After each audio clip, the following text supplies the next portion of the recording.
everyone. It is actually a couple of minutes before the published start of the meeting, but the doors are not opening with floods of additional people coming in, so I think we might as well make a start. Not least because one or two people here who are hoping to get back to the other side of the channel today, but ever so slightly anxious by the fact that when I woke up 5:20 and listened to the shipping forecast, it said force 10, which may raise some interesting issues for people getting planes tonight. Anyway, welcome everyone. My name is Tom Hayhoe. I was sort of sitting at the back of the meeting last month, having been appointed 48 hours before. So this is my first time chairing the board in anger. I appreciate the kind of welcome that I've had from everyone since I started on the island, and I'm looking forward to working in this role. Before we go any further, we've got some apologies here because one or two people are unwell, or for that matter, are on holiday. And I'm just going to make sure, I'm sure Ben will put me right if I've got this wrong. We've got Anushka Muller sent her apologies, Patrick Armstrong has sent his apologies, but Simon West is deputising for him today. Simon McKenzie from the medical, is the medical lead in the change team, isn't with us today, nor Beverly Edgar from the workforce change team.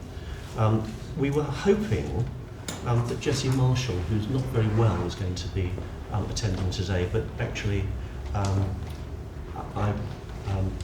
she joined us for a meeting remotely yesterday and clearly was not very well at all. So I hope she will be better soon, but she won't be joining as she'd originally planned.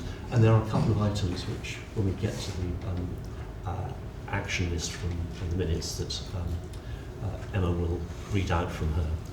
And you'll also have seen from the agenda we've got the Picker Institute giving their feedback on the patient survey, which Jessie would have very much liked to have been here to sort of host their attendance. And so the one person who will be attending remotely is Cathy Stone, who's the nursing and midwifery change lead. Now there was a question raised after the last meeting about who are the people who are actually full board members as opposed to attending the meeting. If anyone here has got a sticker on their plate like that, that means they're technically part of the formal quorum for the board. However, in the spirit of being as one team, and also my own belief is one should be trying to break down hierarchies and not necessarily let structures get in the way of having the right people around the table. Whether someone's got a sticker on it on the name pad, technically only would come to an issue if we had a vote. And in many, many years on boards in public sector, private sector, and third sector for charities, I can recall one occasion when we actually had a formal vote as opposed to is everyone in agreement? Because actually these issues are ones that you resolve outside the meeting typically with them issues, so it's not a big deal then. Now, in terms of being quorate, we're definitely quorate since we've got sufficient numbers of both executive and non-executive directors present. I don't have any declarations of interest from anyone today, but this is an opportunity if anyone does have a declaration of interest to announce it. And so we then should move on then to the minutes of the last meeting, which you'll find in the papers. And really the question now is, are we happy that they're a correct record? If anyone's spotted at the last minute there's a minor typo, raise it with Emma rather than... No, I think happy. Thank you. In which case we then move on to matters arising of the action tracker. which you will find at pictures here. Let's see, this landscape page. And what we thank you very much, Simon. If we were to just go through and identify those things where we don't have an indication it's already in the agenda. Sorry? Shall I take you through this? That would be great. Okay, yes, so if we just focus on the ones that are open rather than the ones that are on today's agenda or a future agenda. So action 128, this arose from the last meeting around the PALS service. So Jessie has very kindly sent an update through, so I'll read that out. The Patient Advice and Liaison Service website has been updated detailing the scope of the PALS service. The service will be officially launched in the coming weeks to ensure clear signposting of how the team can help and support patients, relatives and carers. We are continuing to work on the services provided and will be able to provide further updates in the coming months. In addition, we are looking into Martha's Rule and how that might look in Jersey, but this is at the very early stages of work. Can I just add, of course, seeing Deputy Ward in the audience, I think yesterday you and the Health Minister and the ministerial team actually paid a visit to the PALS office as well. We do. Quite right. Then move on to, I don't think we need to dwell too much on action 121. This was for Claire to meet to discuss remote physiotherapy opportunities. So you can set that up for the future. Action 119, if you're happy, Chair, we can close off. The Royal College of Surgeons terms of reference were added as an addendum to the minutes of the last meeting. They're available on the website. Action 118 we discussed later, so this was about the frequency of rheumatology board reporting, but we've agreed that that will now come up through the Quality, Safety and Improvement Assurance Committee, which will feature as part of the board agenda. So if you're happy, we can close that one. Action 103, so this was around the lack of clarity regarding clinical governance arrangements with Jersey Ambulance Service and CAMS service, both of which sit outside of health. Chris, I don't know whether... Yes, not surprisingly, another complex issue, but work has been considered, I know with CAMS and mental health in particular, but we're going to take this forward as part of the ELT programme over the coming weeks to look at how we can ensure that we are assured that there are the right governance processes in place, so the ambulance service with CAMS in particular. But as I say, certainly work with CAMS I know has been ongoing for some time around being clear about who's responsible for what. Thank you. Action 85, so Claire, this was around elective theatre utilisation and it being split according to public and private. Yes, so on the theatre utilisation dashboard that's been generated, we're absolutely able to drill down to a consultant level all of every list, whether that's public or private, so we can bring data as required to board, but it's monitored by our clinical productivity group. Thank you. And then the final one that's open, this was just a verbal update, Obi, in terms of the budgets and budget holders being able to see them. We are able to, I think, give access, I believe from the central team has said they've prioritised this and we should get access by the end of April. That's the latest position that we have to confirm. That's from the Treasury, isn't it? From the Treasury. Okay. Should we keep that one open? Yeah. Until we Just one remaining thing that we need to do is address the issues where we have some items which have a TBC in terms of when they will be undertaken. And so the first of those is 127, Cheryl, which is presenting the culture dashboard for future board meeting. Chris, I don't know whether you... Yeah, no, we need to, there's work going about. When do you think we'll be able to bring that to the board? I think I mentioned this last board. I think it was within about 3 months' time. We're working through how we can pull that together. So if we put June Yes. in as a date for that one. And then the next one we've got relates to updating the annual plan to include commissioning the ministerial priorities once determined. Now, that I assume awaits the view from the ministers, does it? Yes, I think we're nearly there. I think we're looking at the ministerial team here, but I think we're nearly there. The annual plan, obviously, ideally, would be presented to the board before the start of the new fiscal year, probably December.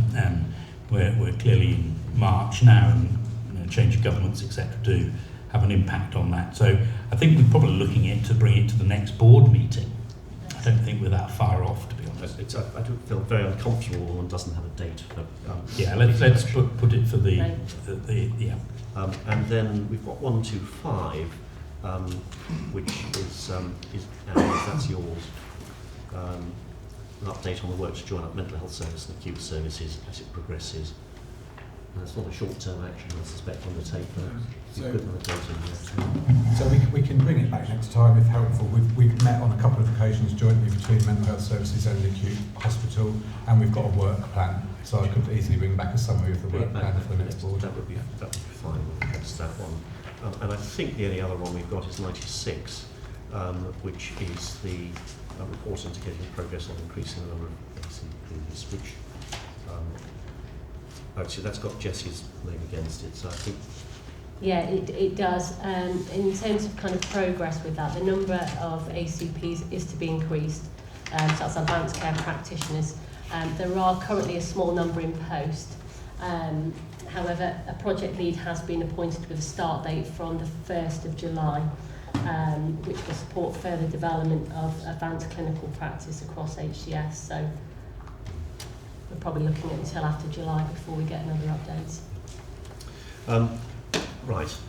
So unless there are any questions from members of the board in relation to any of those points, we'll move on to the next item, which is an introduction from me, but this is more by way of excuse me, a report on some discussions that I've been having with members of the board, but because Chris has had the luxury of only just returning from a long overdue holiday yesterday, and I had a meeting with the Minister yesterday as well. I wasn't in a position to table something formally, but I wanted to provide at least an early indication of some things which are in plan. Now, one of the big concerns that we've got, and it's part of the mandate we have under our terms of references, relates to public engagement and engagement with and again, beyond that, a degree of transparency in terms of how we operate.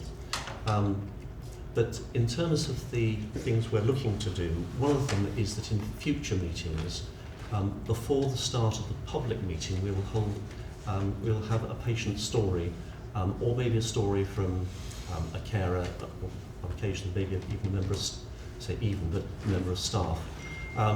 It's common practice in NHS trusts on the other side of the channel, and it helps to ground the discussion of a board and remind us really what we're here for. But because of the nature of of what may be discussed with us, issues of patient confidentiality arise. So they would be a meeting that would take place in private for half an hour before the board. We would be able to maybe inform people of, at a high level, of at least the sorts of issues or category of patient, but no more than that. But that will be something which will feature in board meetings going forward. And having done that, we will then have the public meeting as normal. But we will need to think carefully about the precise transition from that private session to everyone joining us for the public meeting. The other thing that that we're doing is, although previously plans for the subcommittees of the board, both ones that address quality and people, was that they were going to meet quarterly. That really isn't sufficient given the intensity of the issues we face. And so the plan is that those will in future be meeting bi-monthly. At the moment we have a hiatus in relation to having an audit committee, which we're required to have. But at the moment, you'll notice we've only got 4 non-executive directors plus myself. And we don't have someone who's qualified to be an audit committee chair. There was an unsuccessful recruitment programme for that last year, but I think the general feeling is we may be better placed to recruit to that now. And so I'm in discussion with the team at Broad Street about restarting that recruitment, and I hope that before long we will have complete the complement of non-executive board members with someone who can actually chair the audit committee. And the plan with that would meet on a quarterly basis. Now, the one remaining thing that I want to talk about is how we reach out to as wide an audience as possible from the board, and both seeking feedback from the public and also sharing our plans and issues with them. It's great to see as many people as we have here attending for a Q&A session at the end of the public meeting.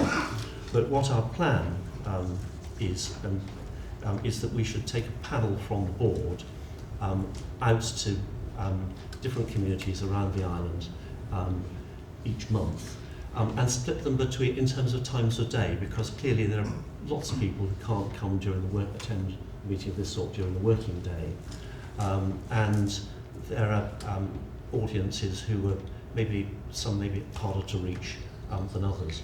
And the intention is that we should invite organisations around the island to host a session of this sort when there would be both non-executive representation and representation from some of the executive directors to go and provide some of the material which you get the opportunity to hear here. One of my desires is we shouldn't, as some of you may be familiar, sometimes when you hold a public meeting you end up addressing an audience of 2 in the back row. So we're looking to find organisations who would host sessions of this sort, some, as I said, in the afternoon before the board meeting, or the evening before the board meeting, and hopefully representing as wide a range of Jersey society as possible.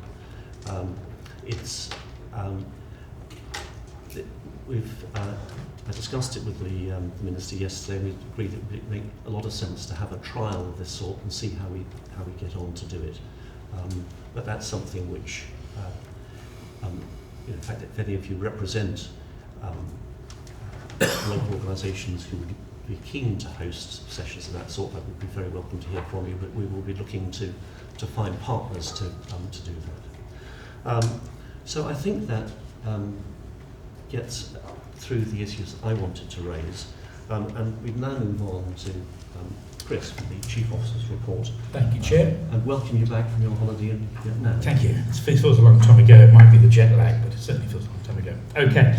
As always, this report attempts to summarise at least a significant part of the papers that we have at the board, and remembering that if you don't get the chance to read anything else, because there's plenty of paper here, please do read my report and hopefully give you a bit of an overview of what's going on. So I'll just touch on a few things. I won't talk about everything, but you'll see there first the establishment of a Jersey and Guernsey working group.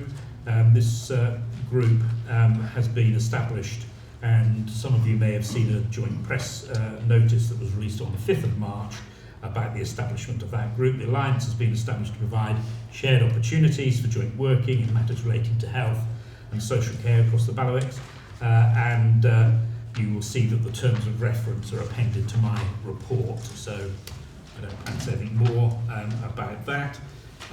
Cultural change programme, importantly, and you'll see a bit later on the agenda, the issue around equality and diversity. We did have a very well-attended HCS Teams Talks, which I host towards the end of February, and actually it resulted in the largest engagement of employees at a Teams Talk, 70 from these monthly sessions. So it was facilitated by myself, and there were representatives there from both clinical and non-clinical teams, and it's an opportunity for colleagues to ask questions and talk about the issues that are facing them. The information we shared at that meeting was the outcome of a survey, which we'll talk about later on in the agenda, that was implemented across HCS about the experience of racial discrimination, which I mentioned at the last board meeting. A lot of work has happened since the last meeting, and the same, we have developed, and you'll see in the papers, we'll talk about that later, an anti-racism statement, which I say is on our agenda. We had a very good attendance. 44 employees attended our monthly Swartz rounds. These are still very powerful events for those that attend. You see the subject was the power of kindness in HCS. And leadership and the Be Heard survey, as I think is publicly known, the factor around leadership was the lowest score for us in HCS. An evidence-based leadership development programme has now been started. It commenced in early February for HCS executives. I went on the first cohort myself. The colleagues here did as well.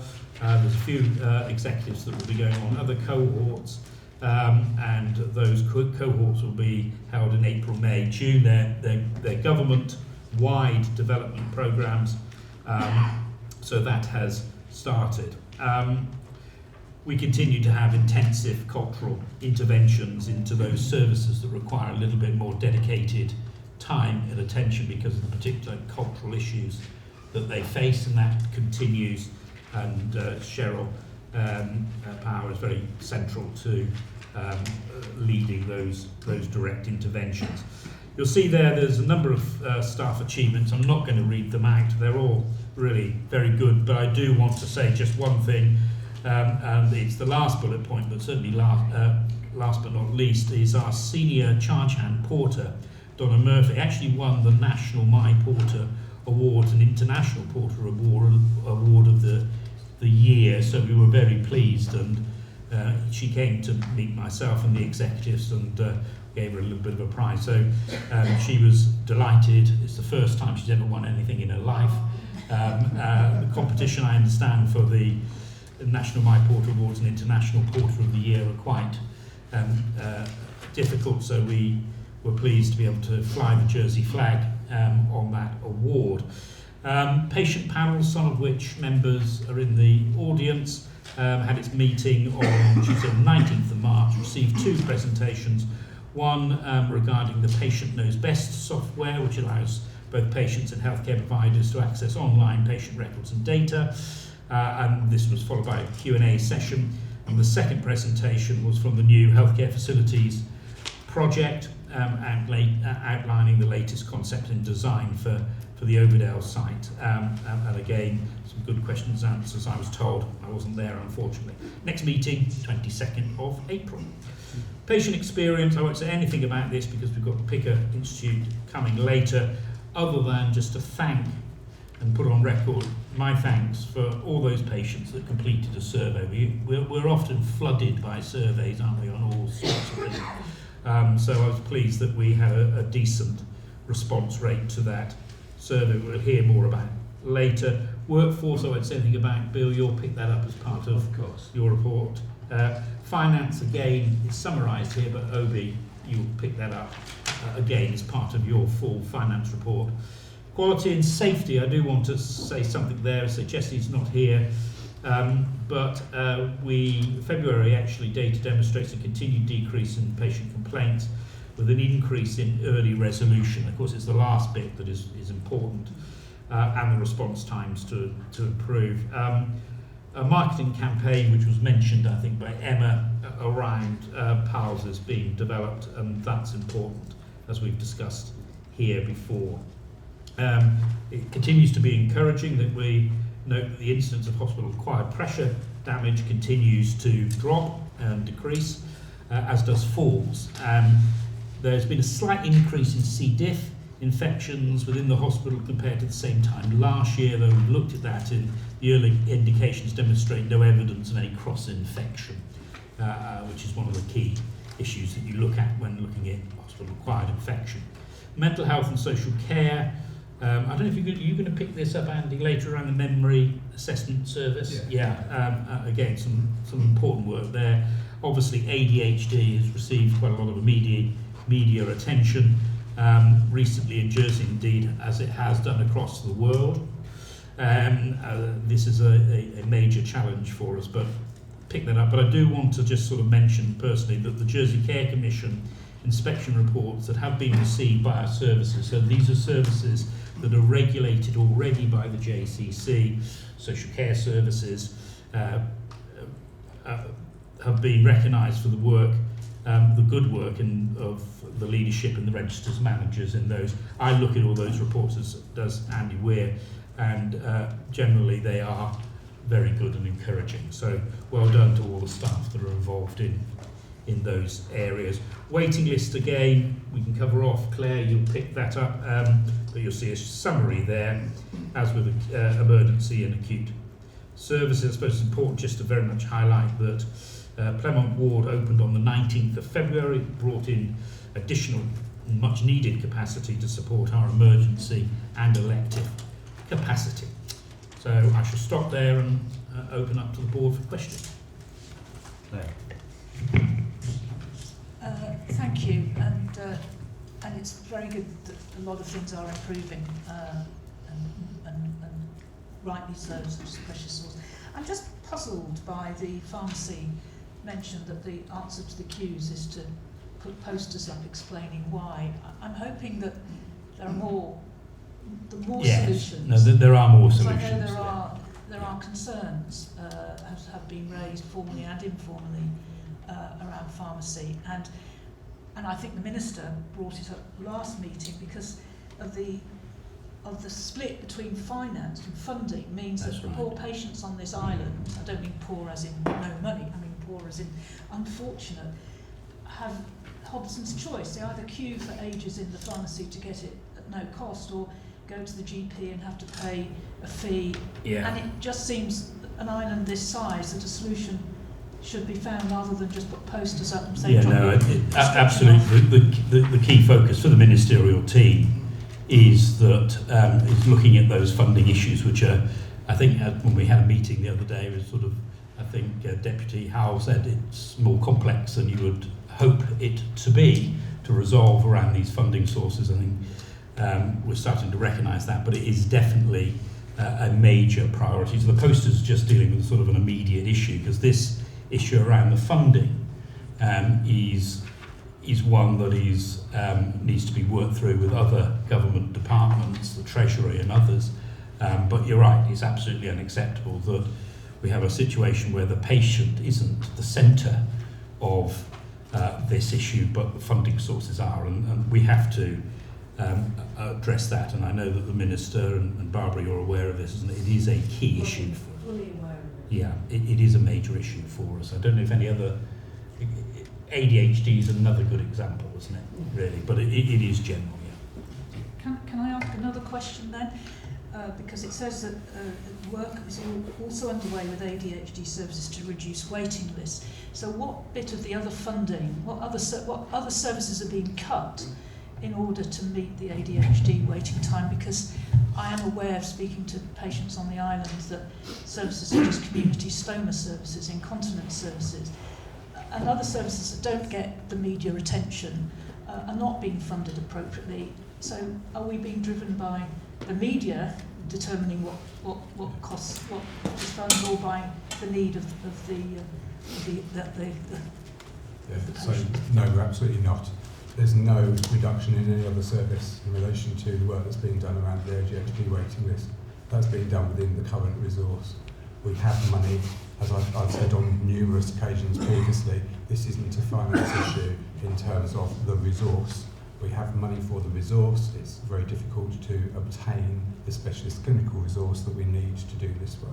So there's no suggestion that we are wiring anything in order to support the ADHD waiting list. So on that basis, money can also then be found for some of these, I'm not asking you, Andy, but for some of these services that are maybe not as high profile, such as community stoma services.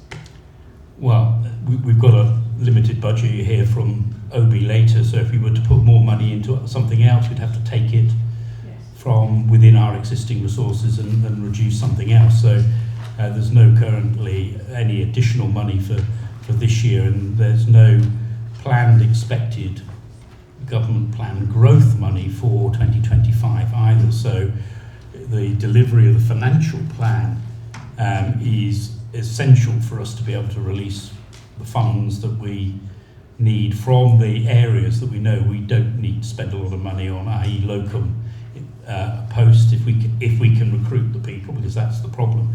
So to put anything more into something else will require us to find that money within the existing departmental budget.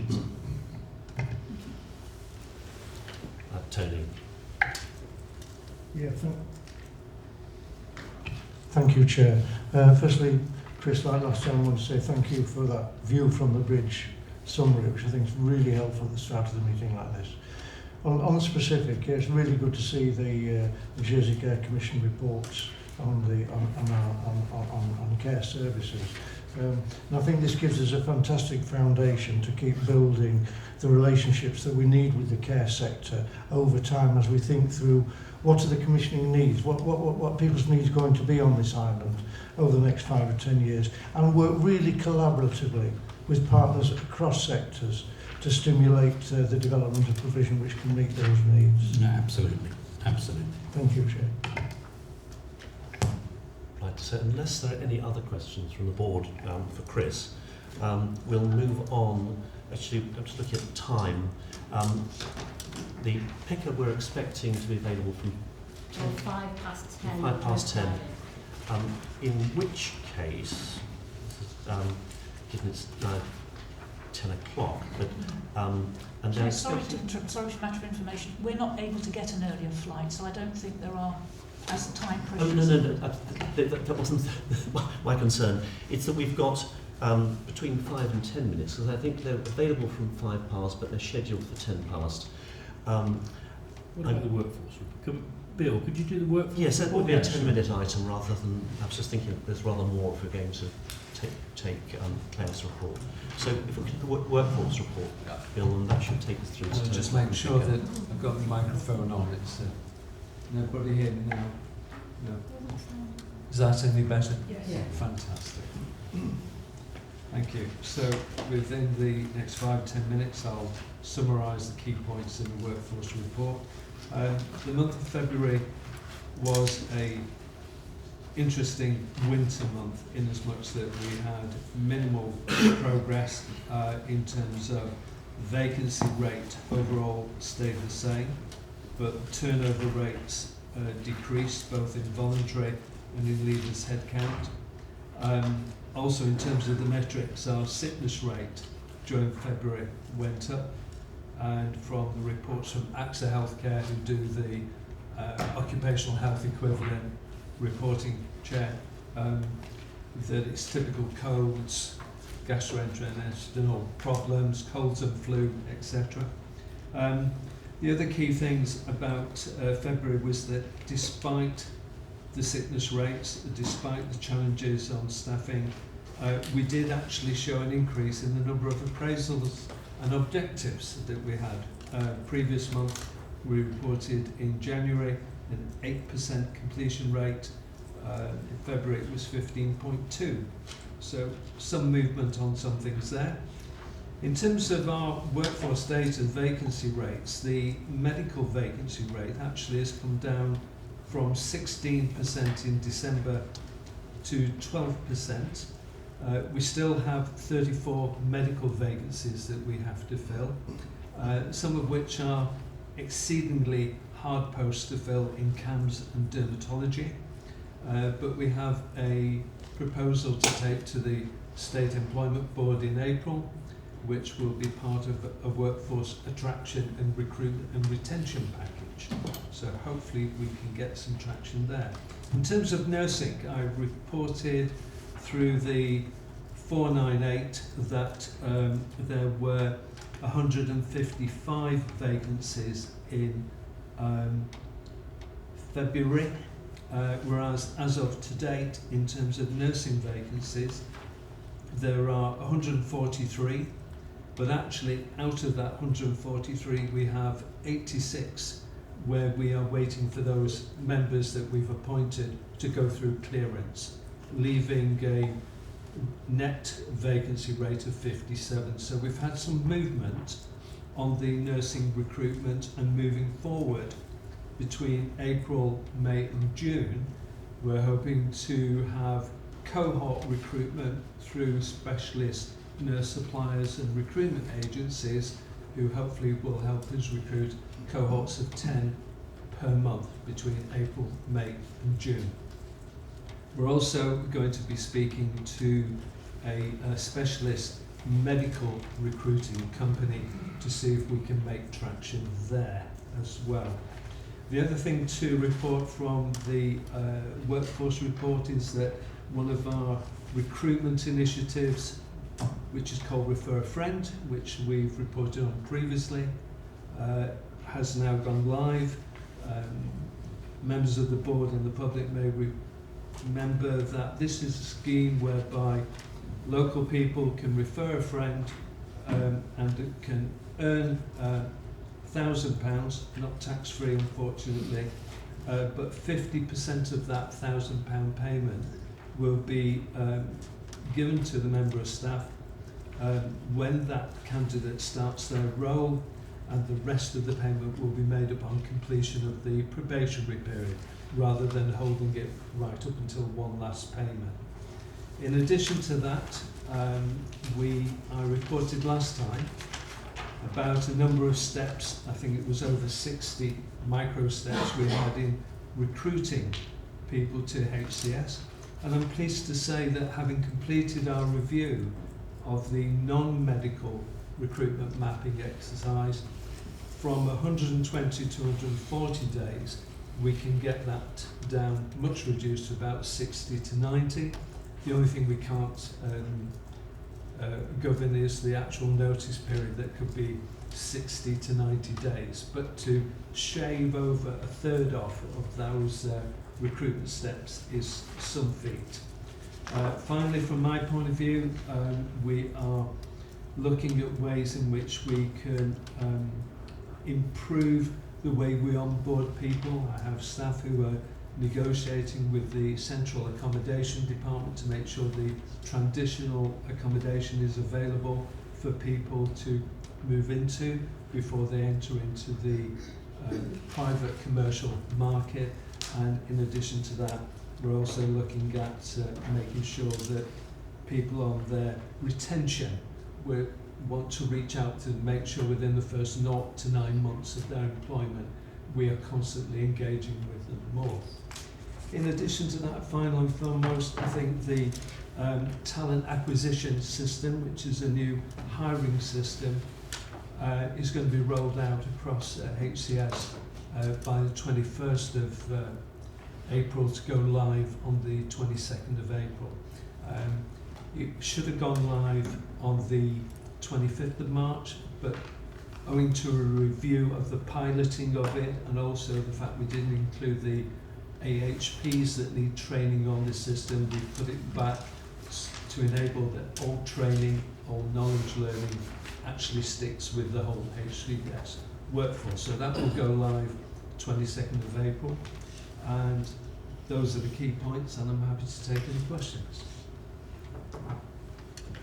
So, are there any questions for Bill?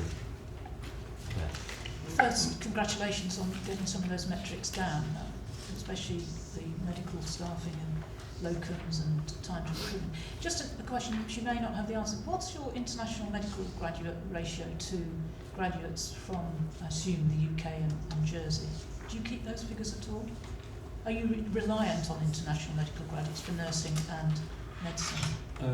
I don't have the exact answer, but I think that where we can develop that further, that's what we should be exploring. I think the challenge for anybody wishing to develop a clinical career here in Jersey is a good opportunity. I think we have to make sure we just have strengthening our links with colleges, universities back in the UK as best as we can. We haven't got to that stage whereby strategically we're developing that plan in detail yet, but it's something that we hope to do shortly. Do you record place the primary qualification anywhere?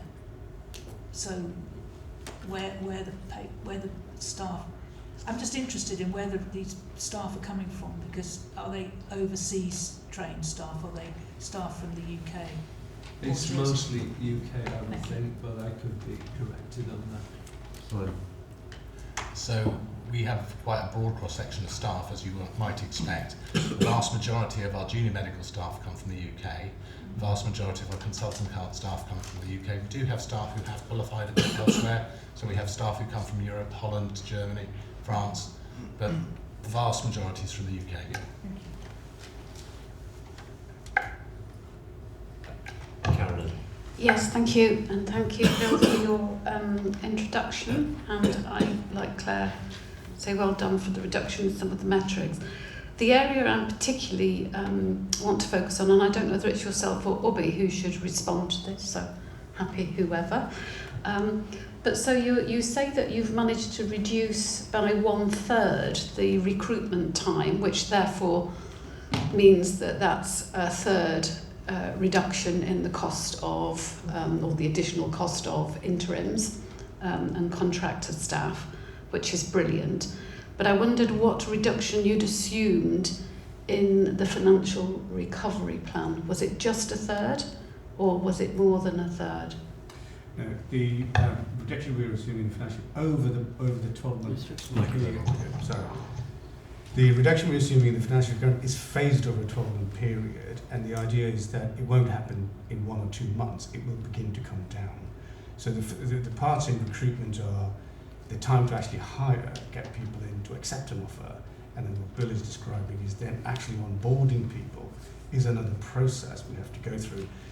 And to chew this elephant and bring it down, we can't do it all in one go. The financial recovery plan has recognised that, and therefore over a 2-year period suggests that we will bring down by 80% our agency through recruitment of permanent staff. So it does phase it over a 24-month period.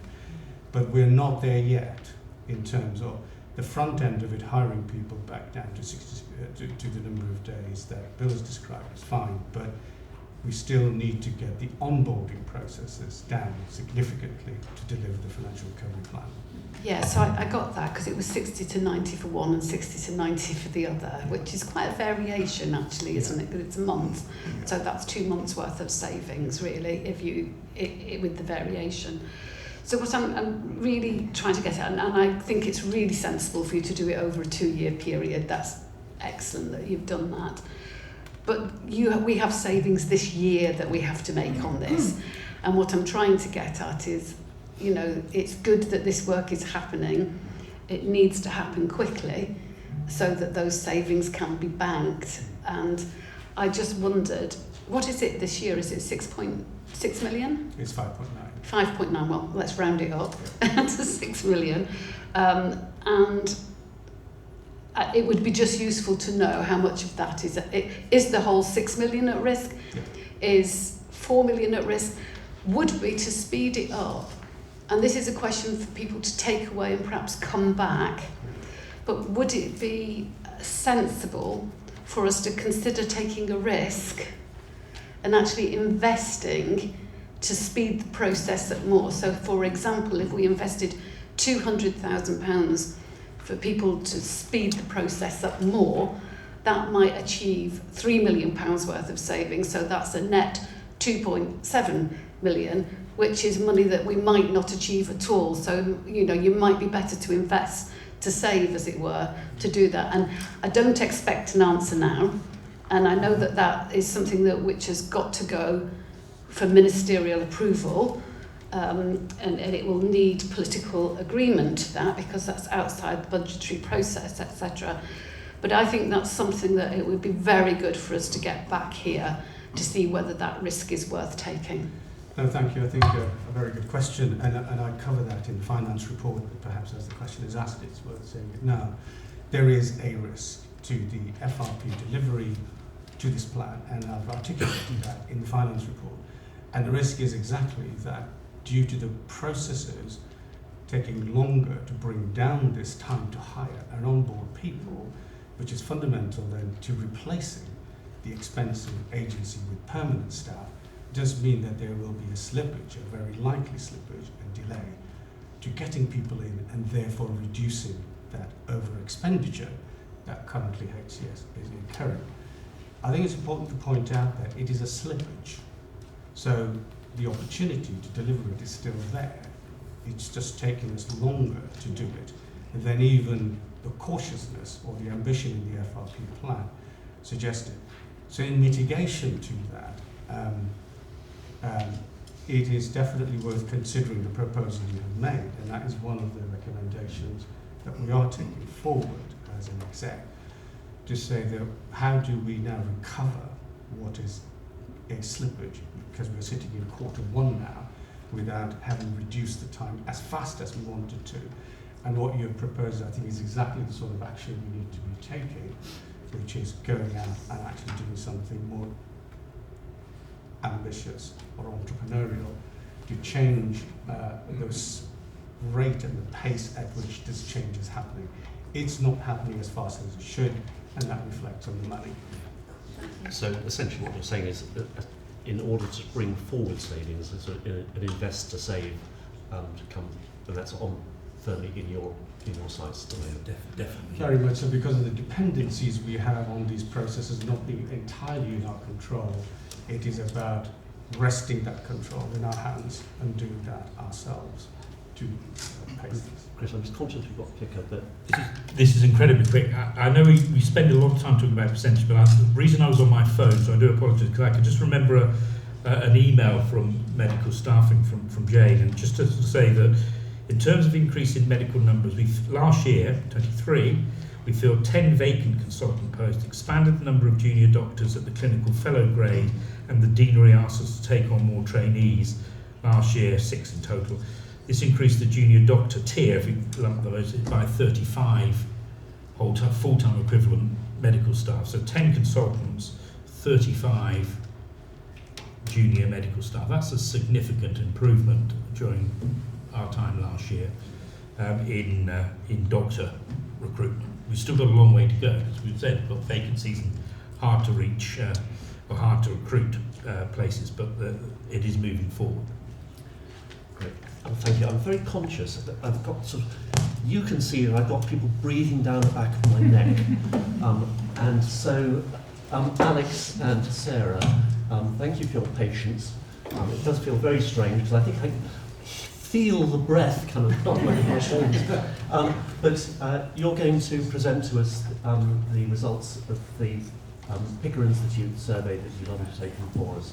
So I think it's essentially over to you for the next, I think we've scheduled about 15 minutes, if that's enough for you. Yes, thank you so much. Let me just make sure. Can everyone see the screen share there? Yes, you can see it at the back. Are we okay for now at this end? Are we okay for sound?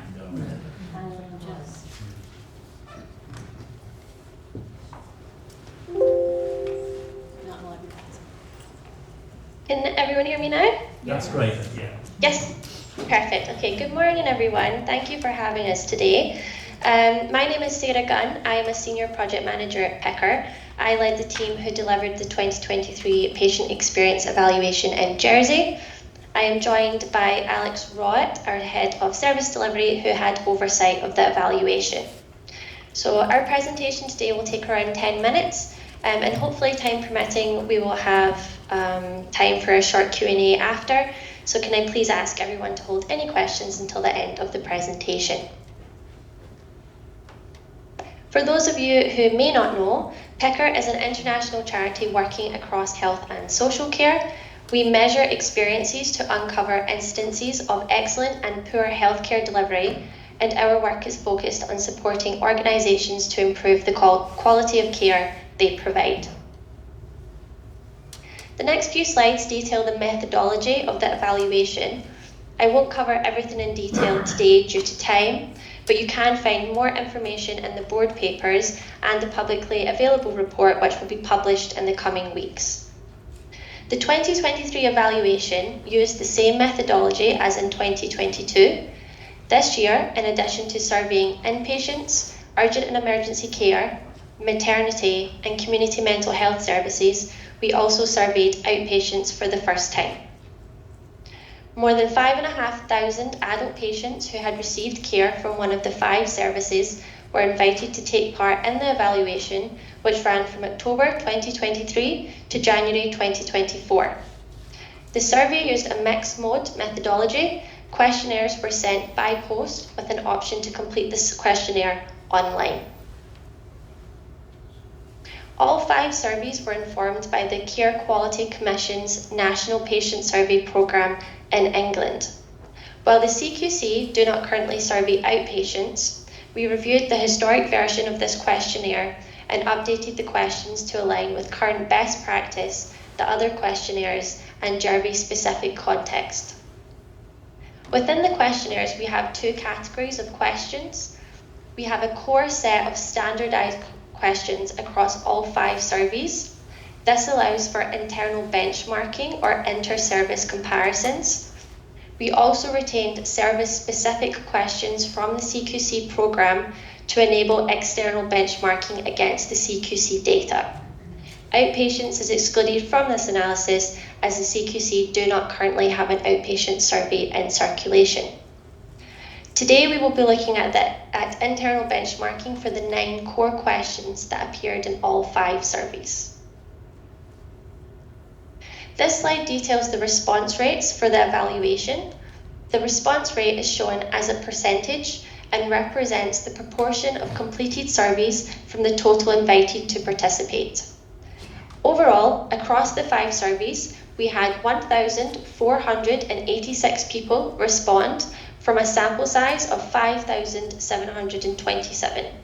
This represents a 26% response rate. This has declined since 2022, which had a 32% response rate.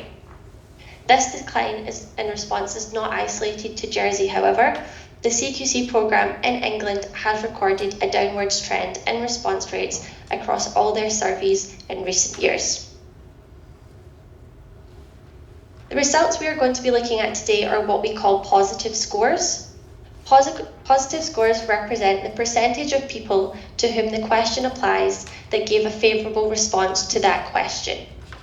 We calculate positive scores by combining positive responses together. As you can see in the example on the slide, strongly agree and agree responses are combined to create the positive score. Now moving on to the survey results. So before we look at the results in more detail, I want to quickly explain the graphs. So the data is grouped together by service. We have 2022 data on the left and 2023 data on the right. We also have the number of respondents who answered the question, which is indicated by N equals. Starting with overall experience, all respondents were asked, overall, how was their experience of the care they received? In 2023, patients who visited urgent and emergency care or the outpatient department were most positive, with 89% rating the care they received as 7 or more out of 10. They are followed by 83% of inpatients, 81% for maternity, and 67% for community mental health services. Looking at change since 2022, results have remained consistent or improved slightly. These results are very encouraging as there has been no decline in overall experience since 2022. Moving on to look at experience of information and communication. The vast majority of respondents have consistently reported for a second year that their questions were answered in a way that was understood. This paints a very positive picture of how staff in Jersey are interacting and communicating with patients. All respondents were asked, thinking about the care you received, were you given the information or explanations you needed? Outpatients had the most positive result, with 98% agreeing they were given enough information and explanations. Community mental health patients were least likely to feel this way, with 82% reporting they were given enough information and explanations. Continuing to focus on information and communication, in 2023, 88% of urgent and emergency care patients said that staff did not contradict each other to them. This is compared to just 38% for maternity, 53% for community mental health services, 63% of inpatients, and 76% of outpatients. This variance may not necessarily be surprising given the differing nature of the services. For example, urgent and emergency care patients may be interacting with the service for a much shorter time period versus inpatients who may be interacting with the service for a period of days or weeks. However, all services need to work towards improving these results and ensuring patients are receiving consistent information. Positively, all 4 services with historic data have improved since 2022. Now looking at patients knowing what would happen next with their care, maternity services had the most positive result in 2023, with 89% of patients knowing what would happen next with their care. This is followed by 87% of outpatients, 84% of inpatients, 80% for urgent and emergency care, and 71% for community mental health services. All 4 services with historic data have declined slightly since 2022. Efforts do need to be made to improve how staff are communicating next stages of care with patients to ensure results do not further decline. Moving on to involvement in decision making, 90% of maternity patients felt involved in their decisions about their care. This is consistent with results in 2022. Urgent and emergency care has experienced an improvement since the previous survey, from 84% to now 89% feeling involved in decisions about their care. Inpatients were least likely to report they felt involved in decisions about their care, with just 78% agreeing they felt this way. The inpatient department should seek to involve patients in decision making, as currently almost 1 in 4 say this is not their experience. The majority of respondents in 2023 for all services reported they had confidence and trust in staff. Community mental health services does have a less positive result than the other services, however, with 88% of patients reporting they had confidence and trust in staff. Since 2022, community mental health services have experienced a decline in this measure. Now, this is a very positive result for Jersey Healthcare. The vast majority of patients have consistently reported for a second year they were treated with respect and dignity overall. Outpatients is very much in line with this trend in their first survey year, with 99% reporting they were treated with respect and dignity overall. Now, this is our final question and another very positive result. The vast majority of patients are consistently reporting for a second year that they were treated with kindness and understanding. 100% of urgent and emergency care patients agreed they were treated with kindness and understanding.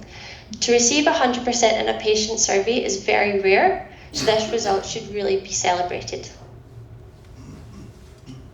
To conclude, we have prepared some recommendations following our analysis. Firstly, we encourage the Department of Health and Community Services and all services surveyed to celebrate their successes. There are many very positive findings, not only in the 9 questions we have looked at today, but also across many other aspects of care. Secondly, we encourage the promotion of any future surveys prior to and during fieldwork to boost response to the surveys. Closing the feedback loop by publishing findings and next steps helps demonstrate why taking the time to provide valuable feedback is so important. Finally, we have recommended the promotion of cross-service communication and shared learning. Throughout the results we have looked at today, there are incidences of excellent healthcare delivery and others that need to be improved. For example, 90% of maternity patients felt involved in decisions about their care, compared to 78% of inpatients. What is happening differently in these two services to cause that result? Is there an aspect of care provision in maternity that can be adapted into inpatients to improve how patients are being included in decision making? Thank you very much for listening, and hopefully we have some time for questions, so please do feel free to ask. Thank you. We've actually got plenty of time for questions. Perfect. Could I ask one? Can you hear me, Sarah? Yes, I think I can. Okay. I'm just thinking of my time as the Chief Executive of the NHS, and I think I'd probably give my right and left arm for results like that. They're extraordinary from my experience. In the full report, do you have an assessment of how we benchmark against the National Health Service in England? Yes, so in the coming weeks we'll be publishing a report that will be open access and all the public can see some more results that we have. So this will include all of the core questions. So we have 21, I believe, that will be reported. So we will have full internal benchmarking. That report also includes top and bottom scores for service-specific questions against the CQC. So for inpatients, for example, you will see what areas that Jersey is outperforming the CQC and what areas they are underperforming against.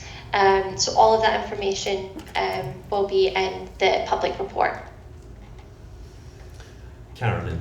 Yeah, thank you. I've got a question about benchmarking as well. So I think it would be helpful as well to benchmark with more similar organisations. So if we, I don't know if you've done a pick survey in Guernsey and the Isle of Man, but it might be useful to benchmark against them as well, because I think benchmarking the hospital here with, for example, Imperial College Hospital in London is probably not terribly relevant. And so that benchmarking would be really good if you could pick out some relevant other type organisations. I wanted to say as well, I thought the results largely were brilliant as well. Actually, it would be hard, some of those results in the 90s, you just think, good heavens, that's absolutely amazing results. But again, if that's exactly the same, I would say more in Guernsey and the Isle of Man, then we need to look and see how that compares and what we can do to improve. So we should never, ever, ever be complacent about it. I was interested that there was less people responding, and actually, I think you said it was 30 odd percent or 20 odd percent?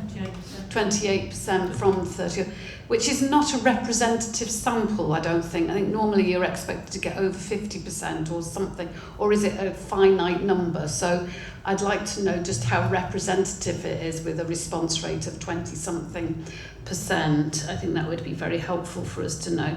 And do you think, and it's not just here, it's everywhere, do you think the decline in people responding is because they've just come fed up of being asked their opinions all the time and nothing ever happens to change as a result? I'm not saying that's a Jersey issue, I'm saying it's a general issue about surveys.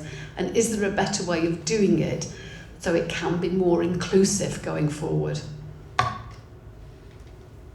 So, absolutely agree. So, Alex, no problem. I've taken some notes. Alex, did you want to jump in on the Isle of Man and Guernsey comment first?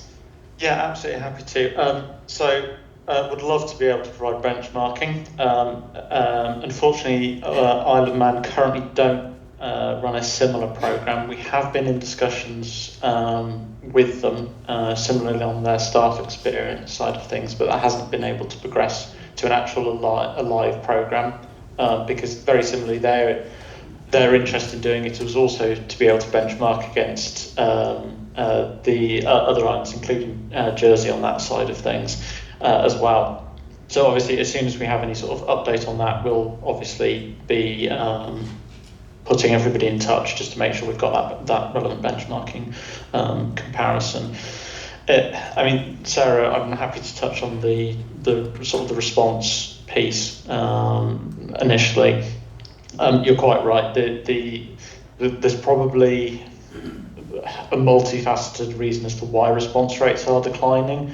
Part of it is almost certainly where people provide responses but don't see how that's then moving forward into actually change within the services, which is the piece that Sarah touched on around closing that feedback loop. There are potentially some advantages due to sort of Jersey's geographic nature, where actually that could be slightly more controlled and structured, and support around that. And the other piece is you touched on around actually how to engage differently with different populations. So for any future iterations, we could look to layer in more digital options, because it was predominantly a paper-based push out, although it did have an online component that people could utilise. Some of that will depend in terms of data quality and what's available within the systems that you have in terms of what can be received in terms of things like mobile phones or email addresses on that side. So was there anything that I hadn't touched on there? Because I was also scribbling notes. That's brilliant. Thank Representative. you, Is it representative? So for how representative the results are, so we utilise the same methodology as in the CQC and drawn a sample of 1,250 respondents. For maternity, because the population size of maternities is much smaller, especially in Jersey, we do a full census, so we invite everyone who meets certain criteria to take part. So for maternity, that would be representative in the sense of everyone was invited to take part. Obviously it's not realistic to survey everyone for all services, which is why we do that smaller sample. We haven't done a comparison between the results that we have and the overall sample that we were provided by the Department of Health and Community Services. We can do this, so you can get a full idea of that representativeness. However, we do use a simple random sampling method, which produces a very high likelihood that we will actually get very close to those demographics and how they are in the wider sample. It does work very well. But if you were interested to do that, if we were interested in doing that additional analysis to really get those figures, we'd be happy to take care of that for you. Just to come back on that, you've basically said that it is a representative view of the communities because of the methodologies that you use, and I think that's fine personally. It's worth focusing just on the slide that you showed, Sarah, on the numbers that you'd actually included. So if you look at the hard numbers, the response count in 22 was 1,364 patients, and in 2023 was 1,486. So the number of people who have responded is actually gone up. Yeah. It's the sample size that's gone up as well. And then if you look at the individual numbers in terms of outpatients, inpatients and urgent care, they all vary across the board. But hard numbers, we've actually got responses from more patients in 23 than we did in 22. Yes, yeah, where outpatient has been included in the 2020, overall more people have had the opportunity to provide feedback across a greater range of services. So I've got Claire and then Tony. Just a few things. I mean, PICA is a very, very well respected organisation, so I will take these figures as face validity. They are, clearly there'll be methodological issues, small sample size, etc., but they are the results from an unbelievably well-respected organisation. And the other thing is, with paper, you're more likely to respond if you've had a bad experience. So rather than a good experience, with digital, you're more likely to respond if you've got a good experience. So actually, the experience is probably better than this because people who have got a poorer experience would have responded. But just a word of caution, because there is a massive dissonance here between what the patients are experiencing and what we feel is the quality of care, certainly that we're beginning to lift under the bonnet. And I'm saying this in the best possible way, but it may be that the patients aren't aware how poor the service they're getting is in comparison to other places. So, for example, the fact that you ask for a medicine and you get it, even though it's not evidence-based, you will be very happy about that. If you refuse that medicine, then you'll be very unhappy and you will respond. So I'm just saying it is important, especially for ministers and us as a board, to reflect on this, and I think we really need to understand it with our patient population because their experience is very good, but we might have to tell them that their experience is going to get worse as the evidence for their care gets better. And we saw that with rheumatology, we saw that. So, you know, I can understand this. I think these are real figures. I think we can dig around and statistically say it's a small sample, but it's a valid, because I can see it's valid, but people with mental health problems are more likely to experience poor experience, because that's what they do in every survey. So I take these as an honest reflection of what the people of Jersey are saying, but we just have to be cautious that their experience is good, but there is a dissonance with the quality that we're seeing that they get. Tony. I mean, I think it's inevitably we spend time on things at senior levels on things that go wrong. There's an inevitability to that, but in that context, we have to remember, notwithstanding Claire's points, that this is pretty encouraging. There's no question of that, really. But equally, of course, there's not any room for complacency. I'm particularly right that 99% on that kindness is incredible, really. And let's remember, that's often what we remember about care, over and above the clinical quality. How we were treated, were we treated with warmth and respect and listening. It makes a huge, huge difference. But I will be interested to hear, I mean, it doesn't stop here, of course, and I will be interested to hear what the executive feels, in appropriate committee or here, whatever, of where the opportunities for improvement are, possibly where the surprises are, where we can lift things even higher, and so on. But that said, Claire's note of caution is important as well. I was just going to pick up myself on the issue of the mental health figures, which, although they are lower, having spent 8 of the last 15 years chairing the mental health organisation,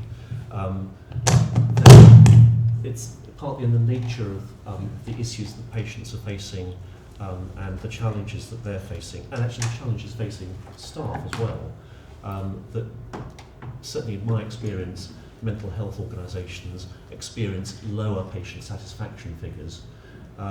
And what I think is actually really impressive, from what I recall, I'm just looking at Andy, who's also got similar experience, that these are actually pretty good figures for mental health, and in fact they're lower than other areas.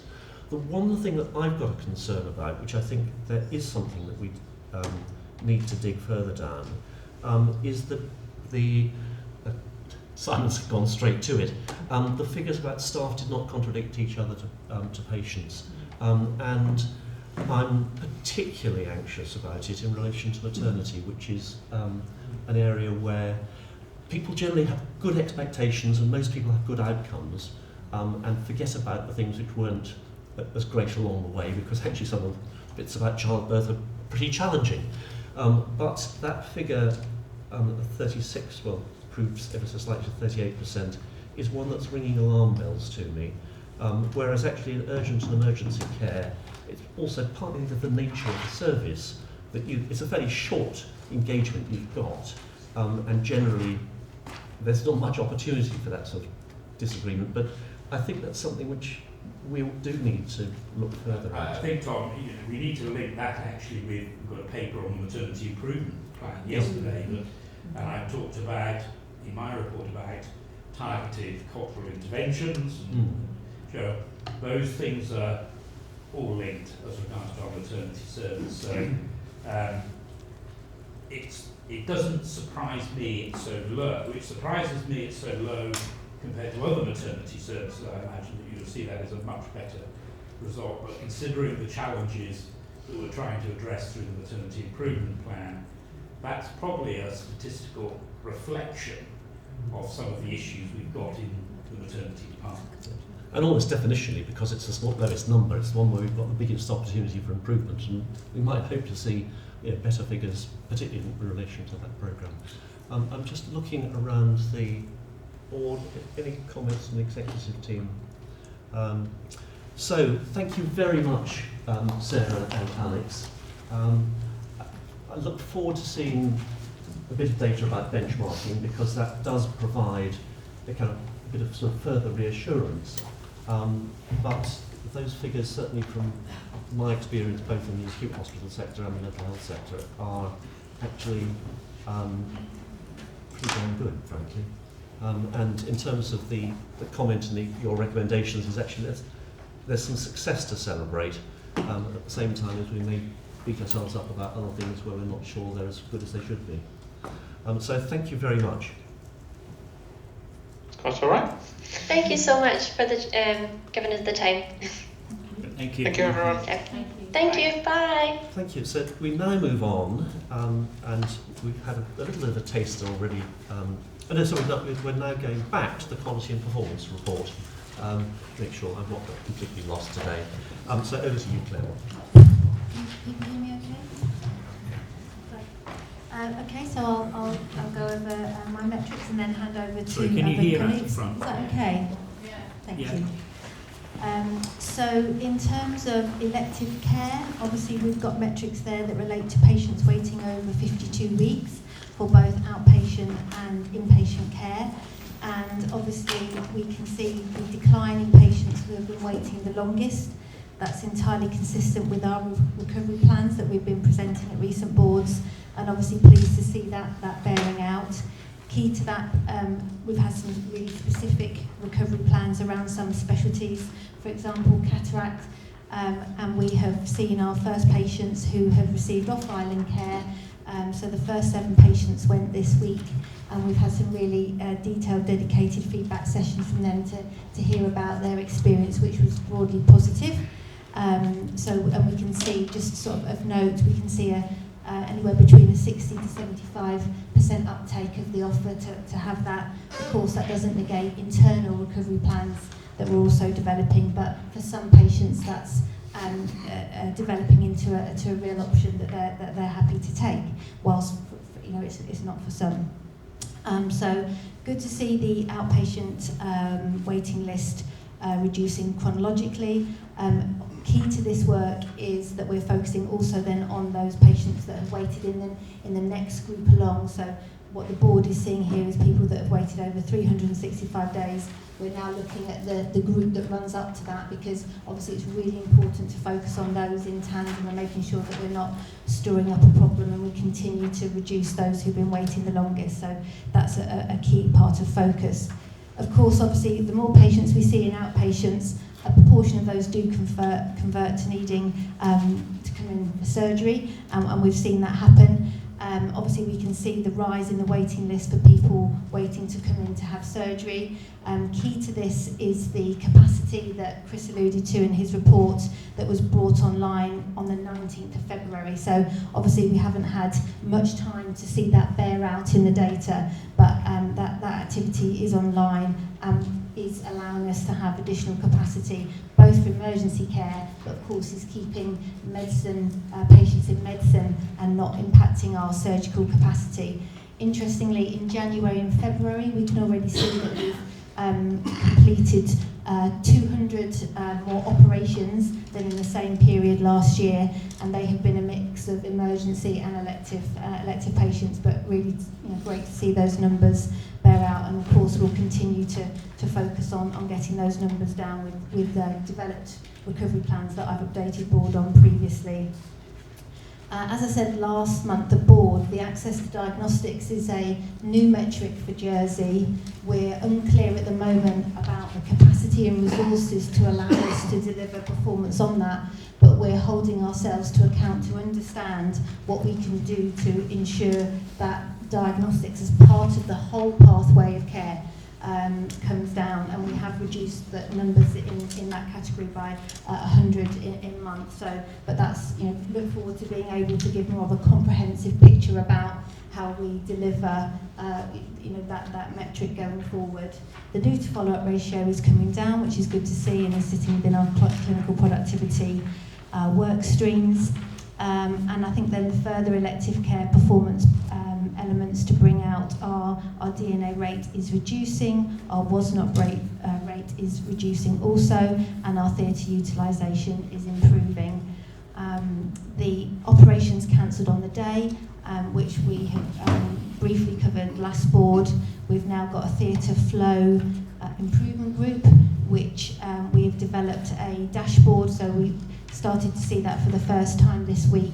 So as that evolves, I'll be able to, obviously that features into papers that we see at the senior leadership team, and obviously happy to bring more more detail to board for assurance, but ultimately how you'll see that play out is reducing those number of cancellations on the day for non-medical reasons. We have seen obviously an element of bed pressures in January and February, but also we're focusing on how we communicate and making sure that patients are aware and that the good preoperative workup as well.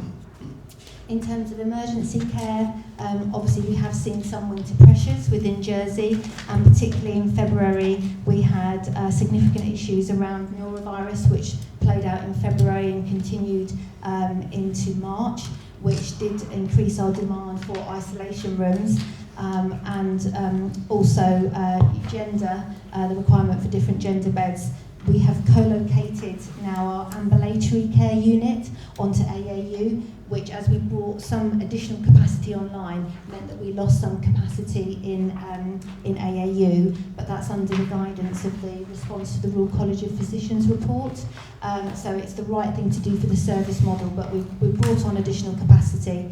The patients waiting in emergency department for more than 12 hours, that's been a mixture of those capacity issues, but that metric is not patients with a pure decision to admit. So some of those patients have also then gone back home within the same day as part of admission avoidance, ensuring either social care or rapid response and reablement services around those.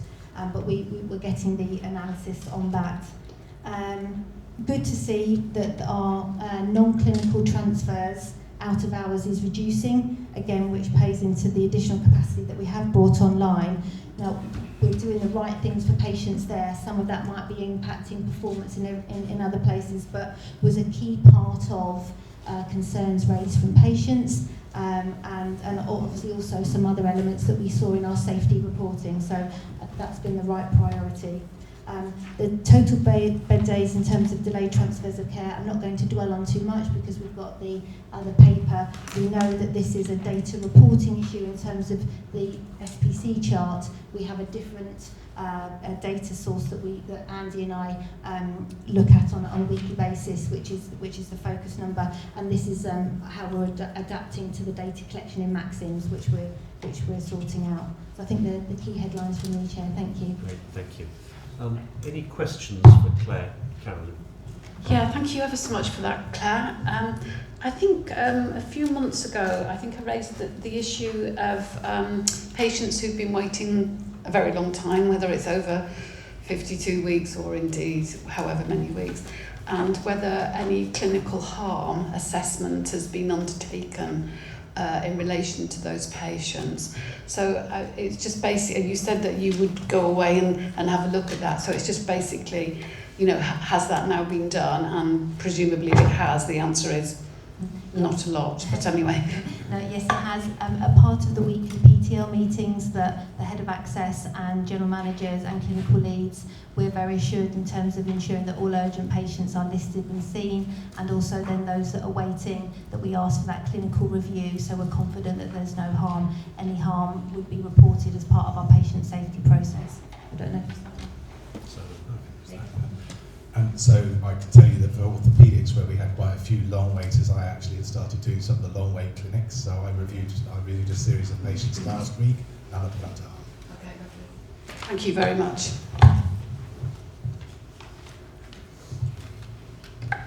Thank you. So in terms of mental health and social care, it's worth starting with an explanation, I think, of how, when we have significant waiting lists, how we tackle that. So the starting thing is that we meet with the clinical team to try to make sure that the assessment pathway particularly makes sense, that we're utilising our resources properly, and that there's nothing that we can do to speed that process up. We did that at the beginning of last year with the autism service, where we were concerned, and we're starting to see the outcome of that. And I'm particularly pleased to note that in this month, actually, we've had a downturn in waiting times around Jersey talking therapies, both for assessment and for treatment. We've always done assessment very quickly, but actually this month we've managed to do much better with treatment. And the autism assessments are reducing on a downward trajectory, so that's great news. I think I talked last month about the memory assessment service. We'd met with the memory assessment service to develop an improvement trajectory using the methodology I've just described. We're putting some additional resource in to the memory assessment service, and we met again last week to try to look at that trajectory again. And I forecast at the moment we should be back into a steady run rate around dementia assessment by October at the very latest. We think September. By that I mean that we will be assessing and seeing people within 6 weeks of referral again at that point. We're nowhere near that at the moment. Particularly pleasing, our access targets are just getting better and better. So the fact that 91% of people in crisis were seen face to face within 4 hours, which significantly exceeds our 85% expectation. But also all routine referrals, we saw 93.5% of them within 10 working days this month, which when I cast my mind back to when I first came, we had people waiting 4 or 5 months for their initial assessment. So this is a remarkable achievement on behalf of the crisis and assessment team, and I think we just seek to sustain this now. We've not been able to include this month the delayed discharges for mental health. I think Claire's already alluded to this. We've got a data access issue, data quality issue, and we looked at the graph and it just made no sense whatsoever, so we've removed it and we'll correct it and bring it back next month. I think it's something to do with how it's being reported that's causing the difficulty. And then in terms of ADHD, which I feel like we've rehearsed a lot here, we continue to have a deteriorating position month on month. I think the reasons for that are well known, and we have a range of things that we are looking to do to seek to resolve that, including attempting to gain additional clinical activity.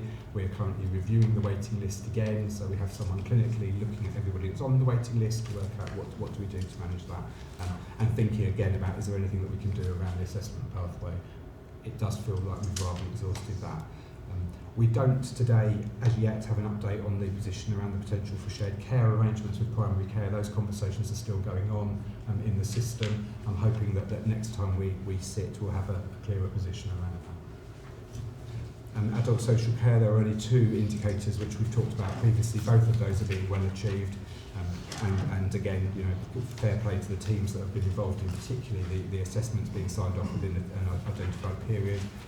We're doing a piece of work behind the scenes. We have a raft of other indicators that we look at for adult social care. We're doing a piece of work behind the scenes with the teams to think about what else do we want to report in this framework, and Tony, I know, is understanding of that.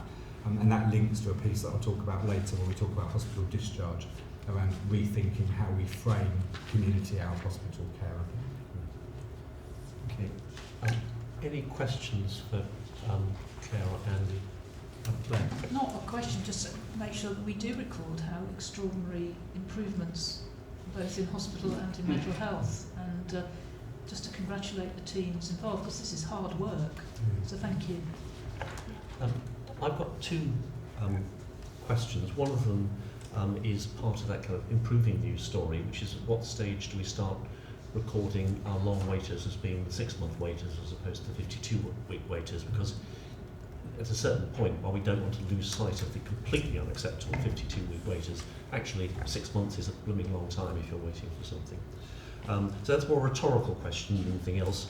And the second question I've got, which is a comment on being brand new to the organisation, is the within the chart we've got in here is the VT risk assessment figures, which I suspect everybody around the table are familiar with, but are at a level that, I remember it's being a really big issue when I was in an acute hospital 15 years ago, and I'm a little bit anxious, to say the least, about the fact that we're operating. Yeah, it is figures from the NHS 15 years ago, unfortunately, and we've dropped behind, but I know Simon has been aggressively tackling it. Well, that's all I need to know, is it's on your radar screen and being addressed aggressively. Because it's important to note 2 things. These are the figures for VT risk assessment being carried out within 24 hours. And that's a difference between that and DVT prophylaxis being prescribed and administered. The 2 figures are different. We have evidence which shows that the prophylaxis is being prescribed and administered, but the assessment, the recording of the assessment, is what is not occurring. And there are 2 things which confound that. The first is the fact that we have still both a paper and a digital system running in tandem. So one of the methodologies that we're hoping that will address that will be enabling the digital system in a manner such that you cannot progress unless you've completed the assessment. So on the admission, the assessment will come up, you start the assessment, you complete it, you can continue to enter into the patient record.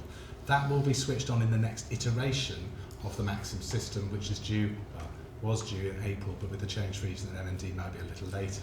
So that is where we are hoping will make sure that the assessment figure will go up. But in the meantime, we have been pushing the message, record the assessments. So you can see on the graph there has been a slight improvement. There was a slight decline, there's a slight improvement. It's not actually statistically significant in any way, shape at all.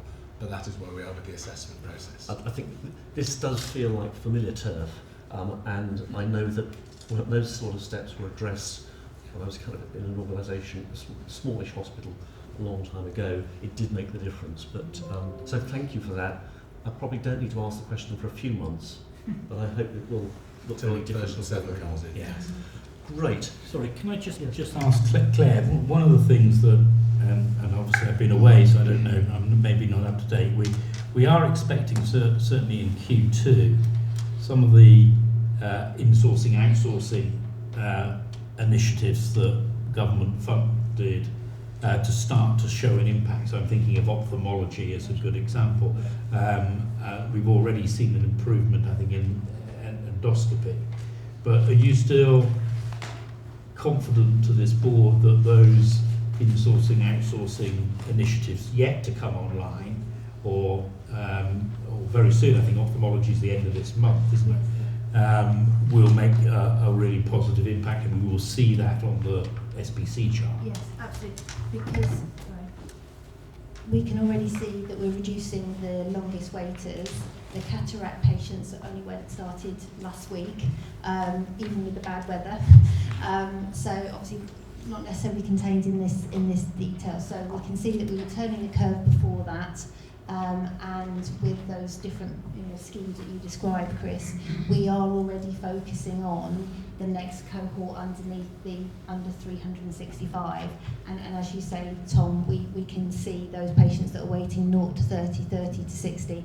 So we've been very clear that we want to lead the eradication of those waiting in this metric, and then we will continue to focus and push ourselves to deliver those really great access times. Great, thank you. Yes, Simon. I just wanted to highlight one thing that as a public board. Yeah, on the graph which says patient safety events, there's been a significant increase. That's good. That means that our staff are recognising and reporting incidents. The thing that's important is to compare that to the graph where the number of serious incidents is going down.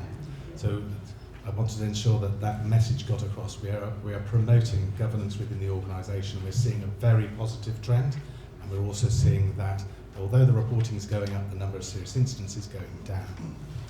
Yeah, I'm going to echo that because it's been an obsession of mine for many years. If you look at what are known in the kind of business world as the high reliability industries, the ones which face really big risks, where they've implemented really robust safety cultures,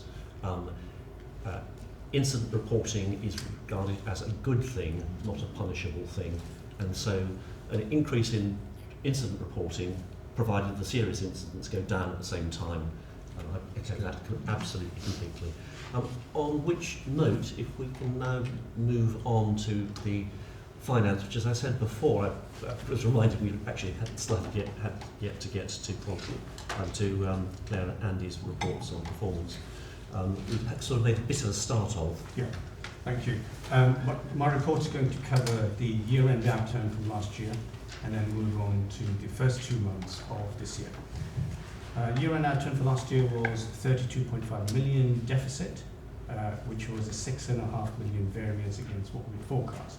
Main reasons behind that were staff cost pressures during the winter period in particular, which caused some exceptionally high agency spending, mainly in nursing and AHPs in Q4. And that was because a significant amount of additional hours were worked, and mainly that was agency, therefore at a very high premium rate, which is very expensive. That was one of our major variance factors. The other one was also a higher spend on oncology drugs, which are particularly expensive, and that can vary if the number of, if the acuity of the patient goes up, and that was a significant factor in this as well. And finally, inflationary costs on care packages, which is something that's a pressure that the organisation has been carrying at least for the last 18 months. In terms of the FRP delivery, the savings delivery, we did overachieve on that target. We had a 3 million target last year to deliver the efficiency savings. We delivered 3.2 of that. Coming into this year, the target rises to 12 million, and it's much bigger. But the 3 million last year was over a 3-month period, that should be noted. I'll come to the mitigating actions in a second. But first of all, that was the outcome for last year, and there are a number of mitigating actions that we now are needing to put in place very quickly for this year to recover from that. As at month 2, turning to this year's position, for the first 2 months, our headline deficit is 5.1 million against the budget. And that means it's a £2.5 million a month overspend. However, what we need to recognise there are some one-off, non-recurrent, exceptional items within that number which are not likely to reoccur during the year. So to understand the underlying position of what we are facing, we need to strip those out to understand the underlying deficit, which is what we then need to be tackling. A number of things that were behind that, one-off items which I'll go into, but when you strip out the exceptional costs in the first 2 months, the underlying deficit position was 2.3 million for the first 2 months, which is a monthly run rate deficit of just under 1.2 million. That's the underlying position that we're facing. Why in the first 2 months did we have those exceptional items? They were mainly made up of 4 areas. One is we had some back pay on job planning that we did for doctors, and we had £500,000 of back pay that we have to recognise. It's a one-off, it's a catch-up, it's something we have to do. There are some also exceptional costs on particular investigations, like Operation Crocus, that we're incurring, and that was another £200,000. We will get funding for that we are likely to get funding for that during the year, but at this point in time that's not been confirmed, therefore it appears as a variance. An ongoing issue which still blights us 2 years on is previous year's costs, because that still keep hitting future years due to the debacle of the purchasing systems implementation, which is still going on. There still is a catch-up going on from that, and 2 years on, we are still being hit by those costs.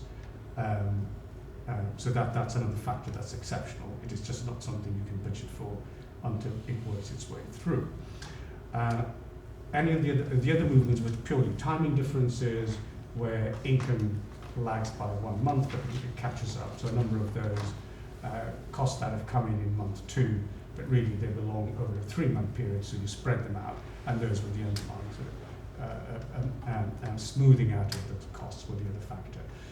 In summary, the position was the underlying deficit against the budget is 1.2 per month.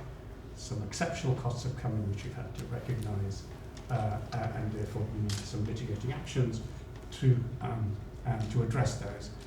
Turning then to the forecast of what we think will happen for the rest of the year. Our forecast for the rest of the year is currently a deficit position of 18 million. That's 1.8 million. 1.8 against the budget. And I will go into the reasons why, what's driving that, given the first 2 months that we've experienced. The board will remember that at the time of doing the budgeting, there were some significant budget cost pressures that were taken forward.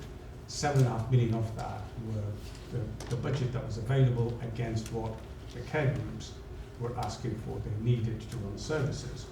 But given the budget constraints, there was 7.5 million of expenditure that we could not fund, and therefore we've carried that as a risk of 7.5 million to find additional savings during the year, which are at this point in time not identified. So that's a 7.5 million budget cost pressures that we recognised at the beginning of the year. Also, this was a discussion we had slightly earlier about there is a risk to FRP savings delivery this year because there are two very large programs in the FRP which are dependent upon the enabling resources to be available in time to deliver within this 12-month period.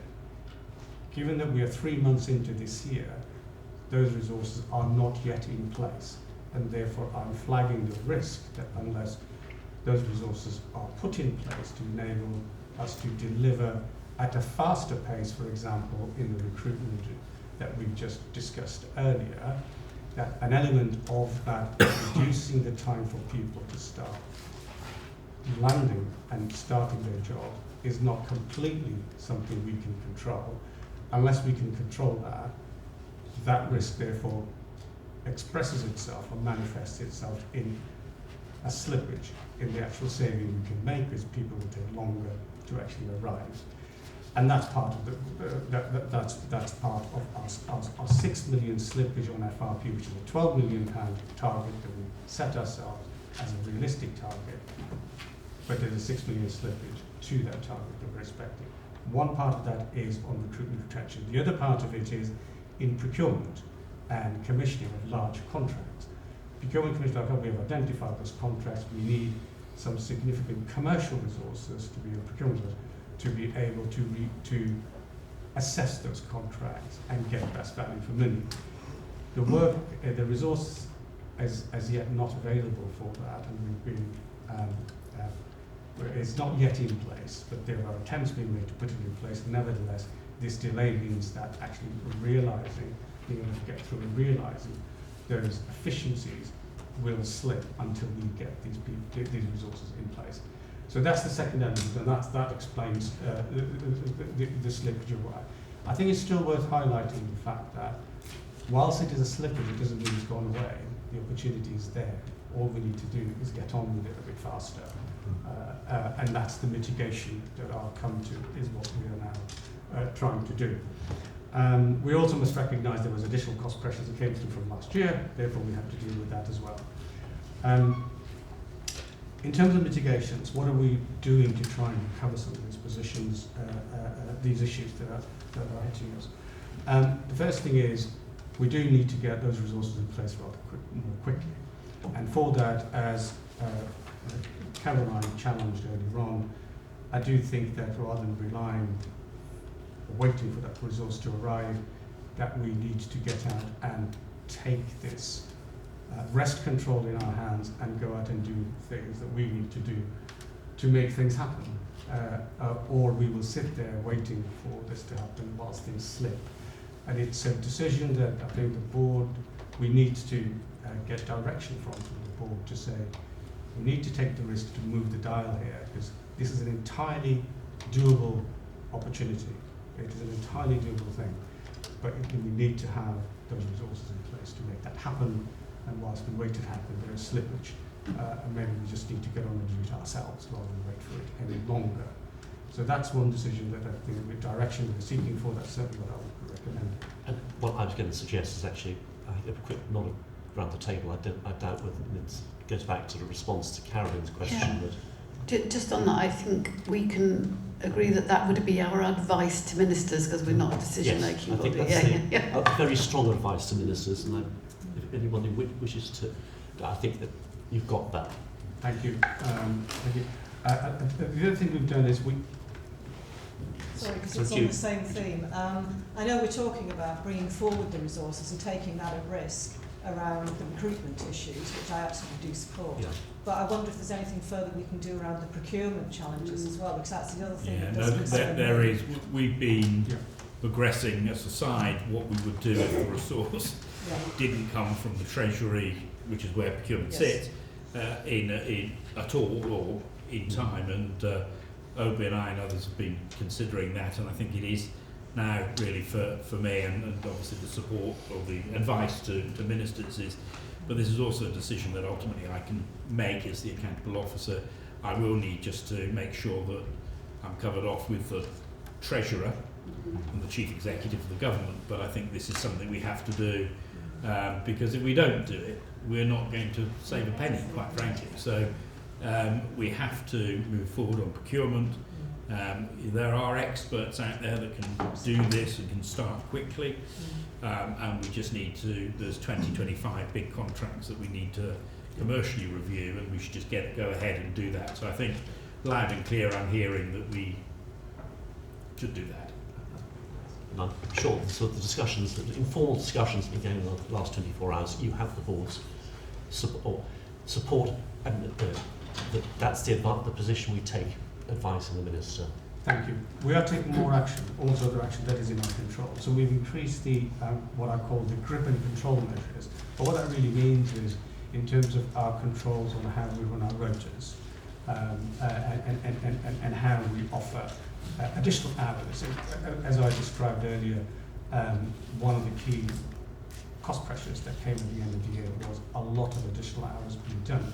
Whilst that is activity driven, there's a choice about who does those additional hours. And if you go to agency at the most expensive rate, it is not the best financial decision to make when we should be going to our own permanent and substantive staff who are very willing to do this and be able to at a significantly better rate.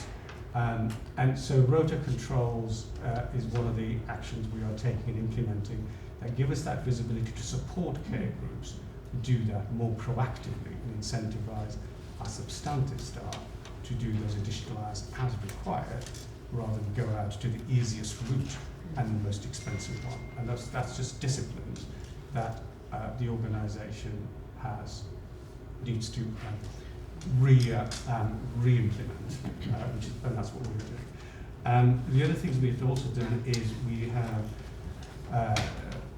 started monthly what are called budget review, accountability and finance review, budget accountability meetings with the agreement of the executives and the service chiefs and the clinical teams, where we sit down on a monthly basis and we go through with a fine-tooth comb through their budgets in a supportive way, but also in a challenging way, to say how can we do this better? Do we really need to spend this money, or can we spend it better? But it is a collaborative approach that challenges but supports at the same time.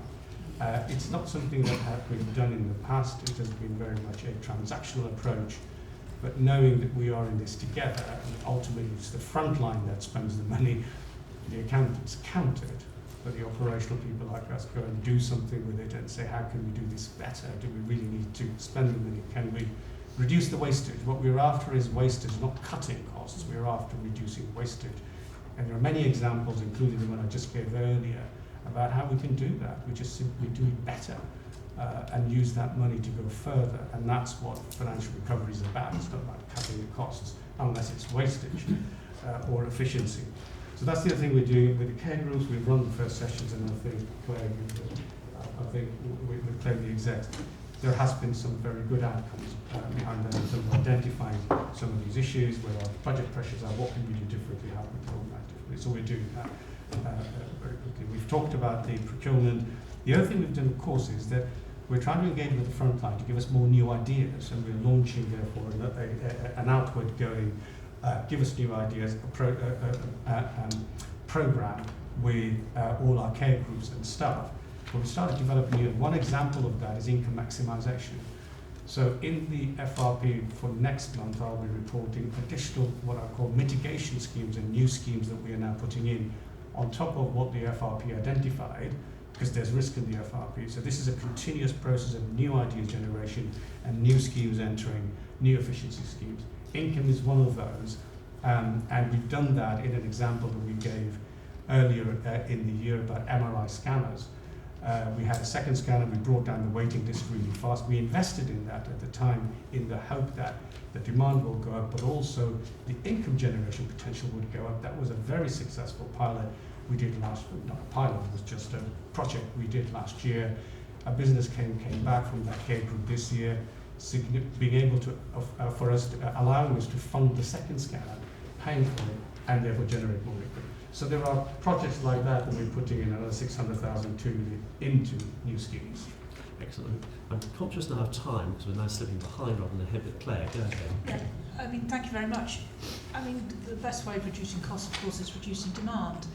And if we just, I mean, I'm not saying, you bought another MRI, but that just increases demand because you increase the number of false positive. We know that from all sorts of research. So the best way of reducing demand is to empower primary care to, in whatever way, whether you want to pay them or develop special interest services or intermediate services, to do, because you've got some excellent GPs on the island. How far is this recovery system engaging the primary care workforce? I know that this board doesn't have jurisdiction over primary care, but that's the best way, is to reduce the downstream. And the other best way, by the way, is the population engaging them in their own health. A couple of things before I let Chris coming on the GP side. Actually, in the dynamics of this island, increasing demand, especially in MRI, is actually a good thing because there's private patients and that demand, and that is what generates the income. Yeah, but it also destroys the global warming. It increases. I mean, there is. I don't think you should. I'm going to suggest that Chris, because it's a kind of wider policy issue, you're probably better placed. Yeah, I think with GP, it's true to say that we haven't, as regards to our own internal HCS recovery plan, we haven't engaged GP specifically in that, but there are opportunities. We now have a monthly primary care board, which is joint. Well, I'm jointly chaired between primary care and me, but it just seems to be me all the time, and I have to take that up with the GPs for some reason. I end up doing it every month. But it is an opportunity for me to, for us to engage in ideas. So the conversations are quite clinical, which is a good thing, and it's about patient pathways and the clinical issues that are facing primary care and secondary care and indeed mental health. So I think there are opportunities for us when working up schemes, and of course we do have one of the chiefs of service who's a GP, is to look at those sorts of things, Claire, that you're suggesting. It's true to say that we haven't to the extent that we should have, but that's all part of the pipeline, I think, that we need to develop. Could I be part of that, at least? You certainly can, because yeah. they are often forgotten that if you want to reduce upstream activity, you go downstream and empower and engage. It's an evening once a month. And so, your patients, because if they assess their trip hazards, if they look at walking a little bit better, you will start, because it's all of their money. Yeah. Tony. Yeah, thank you, Chair. Yeah, I mean, back to the procurement challenges, really. I mean, these are by no means unique to the island, escalating care package costs and so on, really. I know there's a great deal being done, and I think there's a lot more to do as well in terms of developing the relationships with the care provider sector in ways that stimulate the right sort of care at the right sort of time, and look for ways which get us away from negotiation on individual packages, you know, Friday afternoon by Friday afternoon, if I can put it like that. And I know you feel strongly about that, Andy, as well. So it is part of this out-of-hospital work that you were referring to earlier as well, Andy. When you see it in terms of that, in that context, and not only about tight little, important though it is, procurement negotiation, package by package, really. And I'm looking forward to the work, you know, to that work together with the board. Right. I'm now getting a bit conscious of time, so I'm going to encourage people, if you can, to be reasonably brief in introducing papers going forward. That being said, if there's a need for a discussion, we need to take it. So what we've got coming up next is in a sense, a paper that follows the verbal report we took at the last board of the Quality Committee that took place the day before the last board.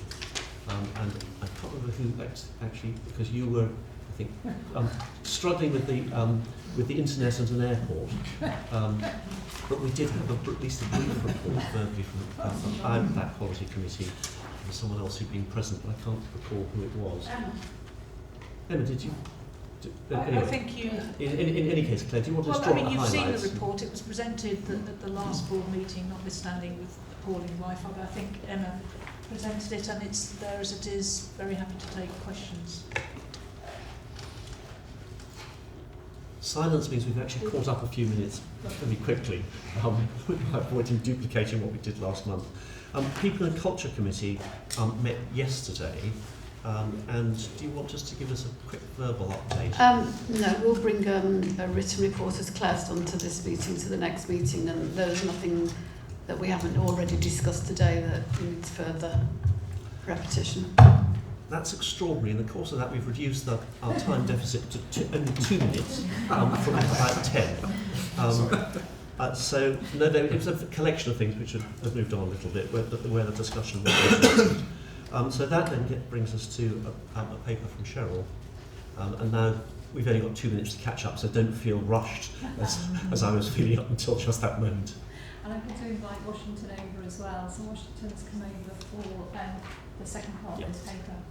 Good, come on. So it's probably worth just sort of in saying who Washington is, because Washington DeWatso is an assistant general manager in HCS, but is also our reach lead, and Washington sits on my senior leadership team, which is the executives, the chiefs of service, and chief social worker and others.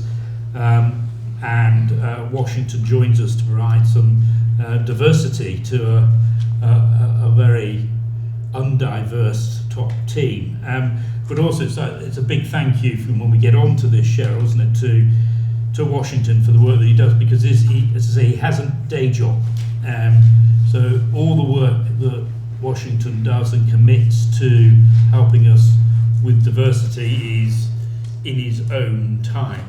And so I think a big thank you, Washington. We don't often say that because we keep thinking you're full-time on this, but of course you're not. You've got a day job, so thank you. Okay, so I'm going to assume that the paper on the culture change plan has been read. So the paper provides an update on culture change activity in HCS specifically for Q1 2024. The main focus of the paper is covers leadership. So leadership, as Chris mentioned earlier, is one of the engagement factors that the Be Heard survey that was carried out in June 2023 found to have our lowest score. So we recognise the need to develop leadership across HCS at all levels was an absolute priority. That programme has commenced. It's a government-wide programme, and it's important to note that actually going forward the programme involves senior leaders being trained in the leadership model with other people across government, and that diversity actually strengthens the learning and the acquisition of knowledge around leadership. So, and that experiential kind of approach in terms of leadership development. So the plan is that 50 senior leaders will engage in that training programme by September 2024, and alongside that we are also developing a programme for those that sit below that senior leader management level that we know also need to kind of have some development around their leadership skills. Engagement continues in a range of ways, and that is, and we've tried to use as many different methodologies to engage with staff, whether that be face-to-face, whether that be remotely or digitally, and we're showing some improvements in engagement levels, as Chris alluded to before. We've had our team talks session that has shown a significant increase in people remotely joining a session, and that's about engagement, about a sharing of information and an opportunity to ask questions. Historic feedback has shown that staff do not feel valued when they raise issues, and also a strong statement that nothing happens. So we're actively engaging and looking at how we can do you said we did. So there's a very clear exposure of when we are taking some of these issues forward and we are actively making change.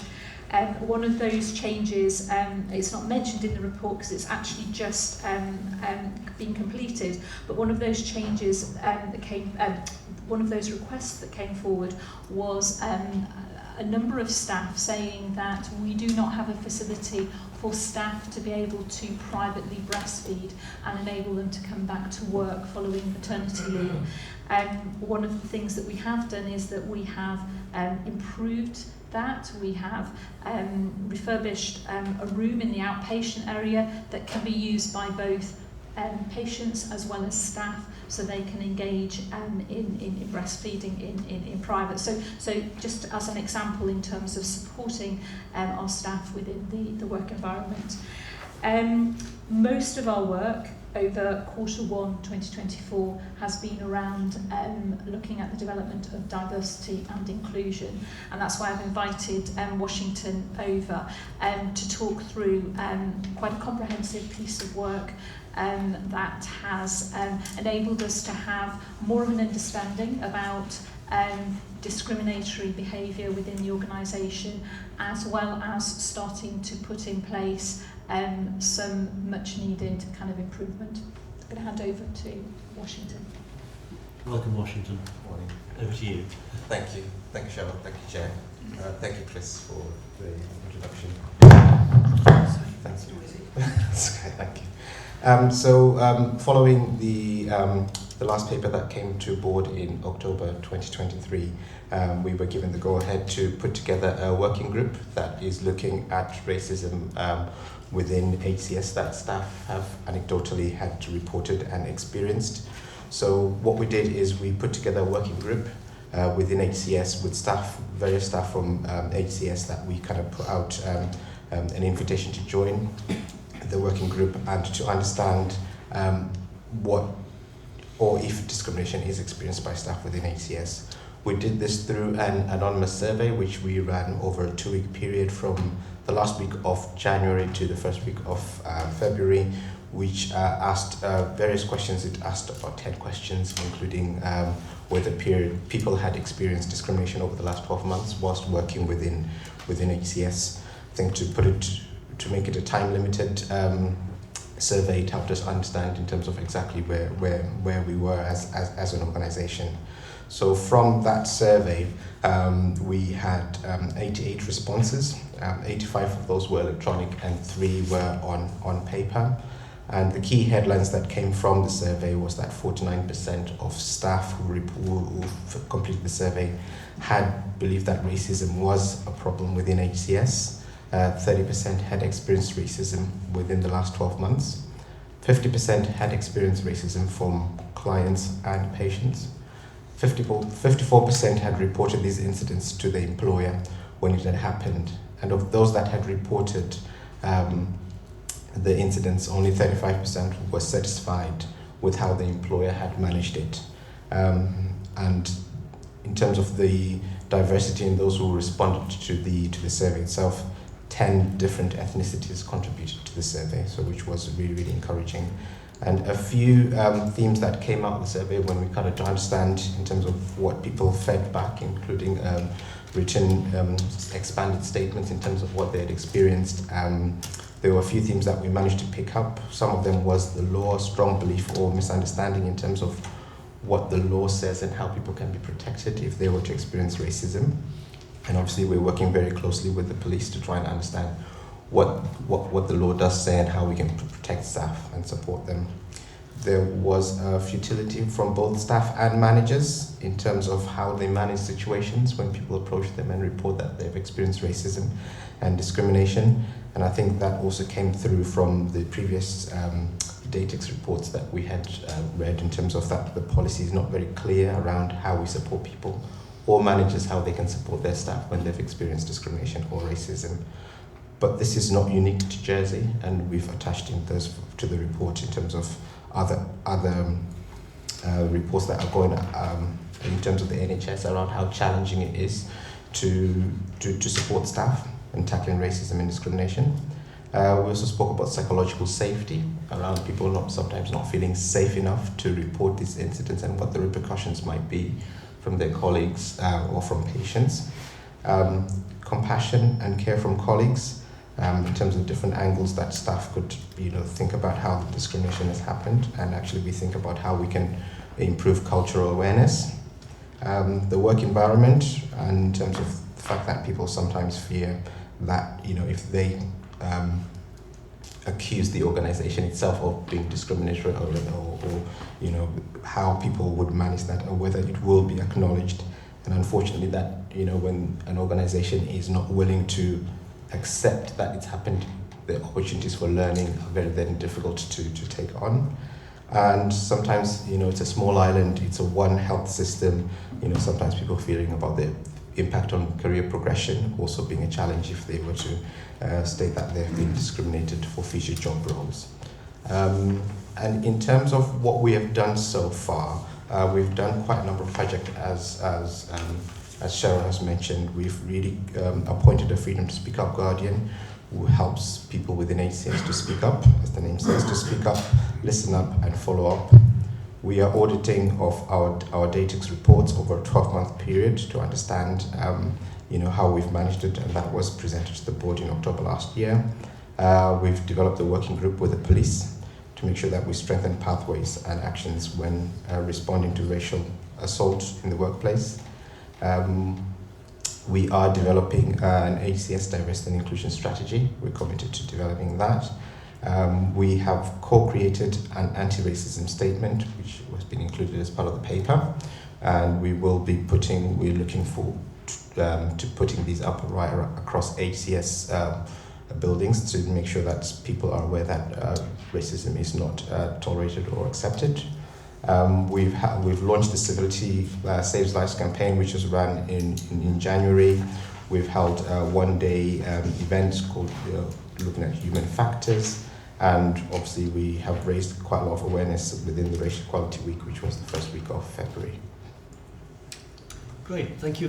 I think, Chair, the key thing really, I think, for us as a board today, and as an SL, as a senior leadership team, we felt it was important to make the public statement, the anti-racist statement. We discussed this as SLT, and you'll see Appendix 1, what our proposal is on that, and I know Collins will help us with it. So I think we would welcome one endorsement of that, but certainly if there are any comments or feedback on the wording's always very difficult in these things, in my experience, to get right.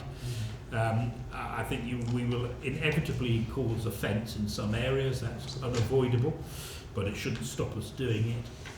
But I would welcome whether people, either, because the timetable for getting this out was sort of ready to go, but if board members want feedback, to perhaps to Cheryl in the first instance, and she can coordinate that, around any of the words in Appendix 1 in that statement, then I think that would be welcome. The same with the executives, obviously I haven't seen this before, but certainly the non-executive. I think that would be helpful. Washington? Absolutely. So I've actually had a flurry of hands going up, but I hope we can keep the contributions reasonably brief. Carolyn, and then Julie, and then Claire. And then Tony, but not with. Let's see how much substance there is, because if necessary, it may be a thing we've got to bring back. But Carolyn, you caught my eye first. Thank you. So thank you to you both very much, and thanks for the work that you've done on this. And I thought the survey results were deeply shocking, actually. So I think we should record the fact that they are really shocking. Yeah. One of the things, I have no comments to make on the We Stand statement at the back. I think it covers everything. But this is another issue where you make a statement and you have to deliver against it. And I think that's the issue that's most important to me. And it's not just a Jersey issue. This is a massive issue in the NHS, certainly in London. And where staff are racially abused, and the majority of staff in London are people of colour, and they are racially abused by patients, clients, residents, whatever you wish to call them. And I think, rather than just saying we're working with the police, I think at some point as an employer we have to say we will take that, we will definitely push a prosecution, because the law does allow it in Jersey, and therefore I think this is a point at which you've got to put your money where your mouth is 100%. Sure, do you want to respond on that one? I think they're really helpful comments. Alongside this piece of work, there is also a poster that has been created that has 4 very clear statements. The first one is a statement that says we stand against racism as an organisation for anyone, whether that is patient towards staff, staff on staff. But it also gives a very clear statement that we will take racial discriminatory behaviour seriously and will report to police. And it also makes a statement about your care may be refused. So there's some very clear statements in terms of setting the stall as saying actually we will not tolerate this. Julie? I think Carolyn said it very, very well, so I won't labour the point, but it is to say that I do think this board should formally endorse this statement also, and that we should add that it's the board, the executive and the SLT. Claire? Yeah, I agree. And just one thing on the question that I asked before about it'd be interesting to know what the breakdown of international medical nursing graduates are, because you mentioned, was it 200 different, how many nationalities did you know? 10 different, I know in the NHS there's 200 different nationalities, because I think that would be, and also just, I think this is fabulous, but for the next steps, I think we also need to be some positive things, so, you know, dealing with Ramadan, dealing with, so some really positives, so that actually this is the statement that's there, but then we look forward to give guidance as to how do we deal with people who are not from our own religious, cultural, etc. background. Tony? Here, and also from me as well, Washington, thank you for that very clear presentation, really. As the statement says, this is systematic, and it's not always obvious, frankly, at all, really. And I would like to see us, as the board, being challenged appropriately of possibly unintended, but ways of, because a lot of this is about unconscious bias and so on comes into this as well, really. I would like to see us being challenged appropriately, because if we're challenged, then that sends a message through the organisation that it is appropriate to challenge. Thanks. And so I think, unless there's any dissent, I think we would be happy to endorse the document, subject to the fact that maybe some polishing that goes on. Yes, and if anyone, I think we don't want to leave it open-ended, so I think, what day is it? If by Monday close of play, no, well that's Easter, isn't it? Yeah. Tuesday close of play. Then we'll close it down, so if people can feed back through to Cheryl, then that would be good. Thanks, Washington, that's a great piece of work. Thank you. Thank you. Right, so if we now move on. Sorry. Oh, sorry. So is there anything further you wished? Is there anything further you wish to cover? Because we're subsuming the two items together, which I thought was what had happened, but thank you for standing correct me. I mean, it is something that I think we can pursue at the people committee anyway, but yeah. I was very conscious reading the paper and obviously knowing the background to the plan and the comprehensiveness of the plan. I'm just slightly anxious about the level of resourcing that we have available to pursue the culture programme. Looking at our organisation, our staff are under immense pressure. We're pushing them hard around service improvement, quality improvement, pushing them hard around financial recovery, and we're also wanting to support them in their development and to look at culture. And I just wonder how deep we're able to get with that, because we're doing a lot of initiatives across a lot of areas and they're all really, really good, but I do just have a concern, which I'm happy to pursue outside of this meeting, that actually we're not actually putting enough resource on the table to get this delivered, and that we're not reaching the parts that we need to. It is an issue. I think we're blessed in some ways, because some of the gift funds we have are specifically targeted by those that are kindly gifted to this sort of staff support and cultural improvement. So, but of course that's limited, that runs out. So the ongoing funding of cultural change, and remember, let's go back to the, when I first arrived as part of the change, this is at least a 5-year programme of cultural change. We're changing decades of a culture. So we need to find a sort of ongoing, recurrent funding source. But I think certainly for the course of this year, 2024, we will be able to sort of patch together various funding sources to do the things that we need. But from 2025, I think it is difficult. Yeah. Bill, you wanted to comment? Yes, please. Everybody hear me again? Yes. Yeah, okay. I think the work that Cheryl has outlined on leadership development to me is the start of an essential piece of work, because leadership, if you read the work by Professor Michael West, leadership is the de facto singular most important influence on culture. So taking that forward, if you now look at where we are vis-a-vis the financial recovery plan, the questions now are, what kind of leaders do we want at various levels within the organisation? What do we want in terms of that leadership, in terms of senior, middle and junior leadership? Because again, the benchmarks are against collective leadership at various levels throughout HCS. And particularly when we're going through a cultural piece of change, it's also developing change leaders to make sure that whatever we are introducing, from looking at lean, reducing waste, those changes stick. So I think further investment into those areas is critical. Sorry, could I just ask a follow-up? That's a particular area that does interest me. Can I just ask for clarification then, that the leadership programmes that we are pursuing are involving clinical nursing staff, medical staff, because they are our greatest asset in the organisation. Yeah, they sometimes are, people think this, management's just yeah, it is. but it's not This management. programme, these cohorts are funded by central government, so it's not HCS funding. So that's But again we're playing good. through clinicians into that. Yeah, so for example, the chiefs of service, doctors will go, clinical leads, we're getting patched in the lead nurses. So we're going to take advantage of the funded programme from government. But I think that one of the things I understand, I went on it, I think on the first cohort, Andy, you went, Claire, you went, Cheryl, you went, that actually the benefit of clinicians and others mixing with people from other parts of government, the education or the tax office or the police, actually is quite useful, because one of the things you start to realise is everyone's got similar problems.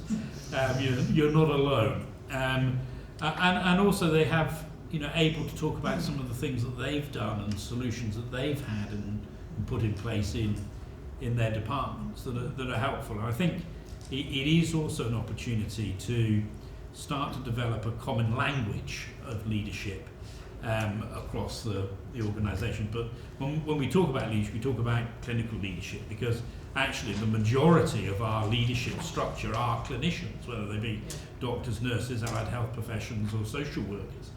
That is the bulk of our leadership team. So they're inevitably involved in those programs. I'm going to try and draw this to a close, if I may, because this is a subject we'll come back to again and again and again. The two little notes I would want to focus on is not to lose sight of the real importance of the frontline managers, because actually they are hugely critical to it, and also the ability of what you can learn from other professional groups. I do work with the College of Policing, and I've been fascinated how much I've learned in the time that I've been doing some stuff with them in the last year. Tony. Thank you, Chair. Yeah, I mean, I think it's whatever we're getting wrong, cause I'm being quite humble about this, really. I mean, culture change really needs to start at the top, and we always assume that it's everybody else who needs to change. So I think the more visibly we're seen as participating in culture change and supporting and challenging our own development as a board, as individuals and as a group, the better, really. But isn't it fantastic that despite the fact, of course we've got learning needs and development needs here, again, that 99% of patients experience kindness. Isn't that great, really? I'm sorry if I'm moving things on, but I am conscious of time now, and that's an important discussion. And actually, Washington, just once again, thank you very much for what you've been doing on this and what you've contributed to today's meeting. Maternity Improvement Plan, Simon, you're here on Patrick's behalf. Are you able to give us some quick headlines on this? Yes, certainly. Thank you, Chair. This paper obviously is for information and assurance as part of a rolling programme. I think it's easier to just stick with the main highlights for the last month. So a further 3 recommendations of the 127 have been closed and marked as completed. These include fire audit, reporting processes, perinatal mental health, training and education calendar. We heard earlier about the PICA results, and we can discuss the various discrepancies that there are within maternity, and I think we need to take that away as an executive and look into the differences, particularly that differences in what staff are telling the patients. Cultural improvement plan, we've heard already about that. There is a rolling programme for cultural improvement within women's and children's, which actually may play into the last point I just made. We have already now had the maternity improvement inset days being presented at the Women's and Children's Inset Day on the 12th of March, and there are further maternity away days planned for both the 14th and 21st, which have all been completed and have been taken very well. The staff are very engaged with the process, and the dashboard continues to be developed for 2024. In summary on the progress, of the 127, we're now up to a complete sign-off of 96. There is a rolling programme of 30, 60, 90-day reviews to ensure that progress is maintained, and 70 of the 99 recommendations have completed that. The rest of the 29 that haven't, just because they haven't reached the 30-day mark yet. And that, I think, would cover enough. Kathy, is there anything you want to comment on in relation to this? Sorry, Claire. Claire said Kathy. Oh, so Kathy behind. That's yes. Sorry, I misread the name. Kathy. And of course, I couldn't see that Kathy was behind us. Kathy, grateful if you could contribute on this one from your from wherever you are. Spain. Spain. Well, actually, thank you very much also for breaking your holiday as well. Kathy. Thank you, Chair. I'd just really like to reinforce the comments made by Simon. I think the key issue there is the fact the 30, 60, 90-day cycle, that we're actually able to show that there is ongoing improvement and commitment to delivery of this progress. And I think that's the key, because I think we do have a track record in Jersey that perhaps fixing it today, but we don't have that longevity of tenure. And I think this 30, 60, 90-day programme is clearly demonstrating that. A lot of work to go, but I attended the first inset day, totally multi-professional, a lot of interactive discussions at the day, so a very positive way forward. Kathy, thank you once again. Thank you very much for breaking into your holiday to join us this morning. Any questions for Simon or for Kathy? That's splendid. In which case we can now move on to the mental health and capacity legislation item. Thank you, Chair. So this is an assurance paper. This comes from the mental health and capacity law oversight group that I chair, and gives information in relation to the last quarter of the year. The headlines are: we had no unlawful episodes of detention in the quarter, which is good. We continue to see a significantly reduced use of Article 36, notably in 2 months, in October and December, we had only one occasion where the police used their powers to detain, which again, compared to where we were 2 years ago, is remarkable. And associated with that is a significant reduction in the amount of time generically the police are doing mental health work. The paper provides data around restricted practice, and within our inpatient services that includes the use of seclusion, where the patient is detained in a locked room, the use of restraint, MABO, and the number of times that we search patients and the number of times that we restrict people's access to electronic media. The figures are really low. You would expect to see in an inpatient mental health unit a spike occasionally. So one patient in October, for example, led to a significant jump in the use of restraint whilst we settled their mental health down.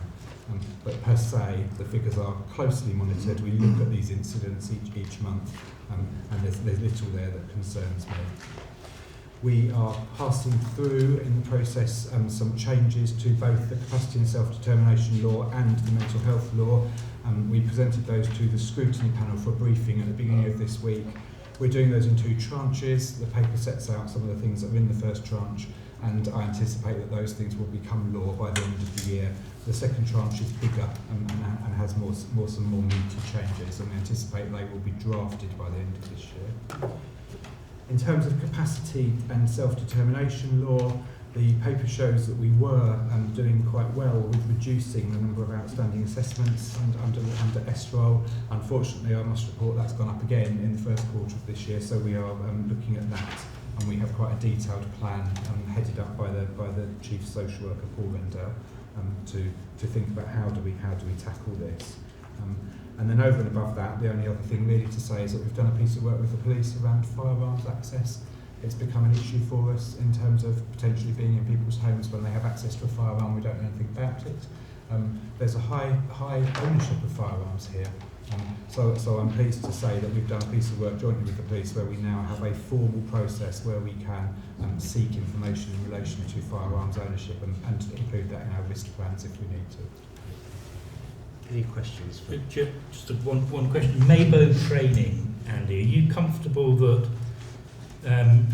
we're on top of that, or is there more we need to do of people turning up to the I know that Emma has done her Mabo training as a nurse, but what's your thinking on that?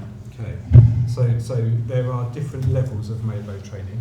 So the vast majority of our staff would be trained to release themselves if someone got hold of them, for example. Then we have staff who can do some more than that, and then we have staff, for example, the nursing staff in the inpatient mental health service are trained to physically restrain people in order, for example, for medication to be given. So that's the highest level of restraint. I'm satisfied that the highest level of restraint training is where it should be. Across HCS, there's more work that we need to do around some of the other training, including in the general hospital. So that's a piece of work that we've started, looking at who is Mabo trained, to what level, and how do we make sure that we always have enough people that are appropriately trained to safely respond to an emergency. Thank you. Thank you. Any questions? Julie? Just a comment on the SREL situation. I'm pleased to hear that there's attention being given to that. Speaking as someone who works in the care sector, it is a cause for concern when there are delays in those assessments, because obviously we have a vulnerable person, and without that SREL in place, we can't move them on to a more appropriate setting for them, and it creates a safeguarding issue, but also a registration issue for homes because they're exceeding their registration quite possibly. So I'm pleased to hear that we're looking at it, because it does look like there's quite a mismatch between capacity and demand. It's not at all unusual. So with the introduction of the legislation in the UK, exactly the same thing happened. There was a soaring of people making applications, and the capacity to make them wasn't there, to authorise them wasn't there, but also very often there were issues with the applications. Yeah. So more than a third of the applications that are made we reject on the basis that the application's not been made properly. I mean, I'm happy to work with you outside of here to look at how we can improve that if there's a problem within the care sector. Yeah, no, there's definitely. So Paul is producing quite a detailed plan around how do we get this back down to a reasonable number. Great, thank you. So that we are on the final straight. We've got two papers from you, Claire. So the first one being the winter plan outcome. Do you want to address us on that? Thank you, Chair. Happy to take the paper as read. Just a few key highlights I'll draw the board's attention to. Some of the metrics we've discussed as part of the QPR reporting today, obviously clearly those ones that we monitor as part of ongoing performance, but clearly become very important in terms of understanding how we respond to an increase in winter demand. So we can see that in ED we became a little bit busier, not excessively, but we did see an increase in ED attendances. We were able to maintain our ability to assess and triage within our QPR standards, but as already described, we know that we did see people waiting in ED for 4 beds for longer than we would like. The reasons around that have been described, particularly around infection control, gender requirements. Obviously, as we were existing with less capacity than we would have liked, particularly in December and early January, although we have now brought those beds onto line in Plemont from the 19th of February. We can see that although our length of stay from an acute point of view was within our tolerance, we did see that increase, and that was very much reflective of the increase in acuity that you would expect during winter. And of course, obviously, we've responded to the increased demand with that additional capacity at Samaray, and that's been borne out in the December and month 1-2 financial reporting, as Obi's alluded to. The work there that describes the opening of Plemont, what we've done around our ambulatory care, which is also then a key initiative to support emergency demand and flow, is described within the paper. I won't talk about the delayed transfers of care because we've got the paper Andy and I will talk about shortly. Infection control, obviously just some highlights there from our lead microbiologist and the infection control team. So we did see reasonable levels of increased infection. Thankfully the viruses didn't collude against us and they all nicely came in a row rather than all together. So particularly December, January we saw predominantly flu, RSV, then COVID appeared at the end of January into February, and then we've had a nice little element of norovirus in February and into March, but we can see that resolving now. So just some information there. And obviously we can see that whilst in January and December we hadn't quite made the impact that we wanted to in terms of reducing the waiting list, that's picked up as we've now entered into February. So I think as ever some important learning that we'll take forward into further winter planning next year, but we can see that some of the steps around increasing our capacity, the ready rooms that we bought to allow us to respond to the increased demand for isolation have supported, and I think overall a reasonable winter period. Thank you. Well, I'm not sure winter's over yet. I'm told it's snowing in Devon today. Is there anything you wanted to add from the mental health community side? I don't think so, Chair. I think that the mental health service had a winter plan in the same way as the acute service did, and the issues were very similar. We've seen little impact. Thank you. So let me now move on to the to paper 18, or item 18, which is the delayed hospital discharges, which is again, I'm going to take this one if that's okay. Yeah. So the board asked for a more detailed paper on delayed transfers of care and the work that we're doing in relation to that, and I'm rather hoping that the paper is self-explanatory.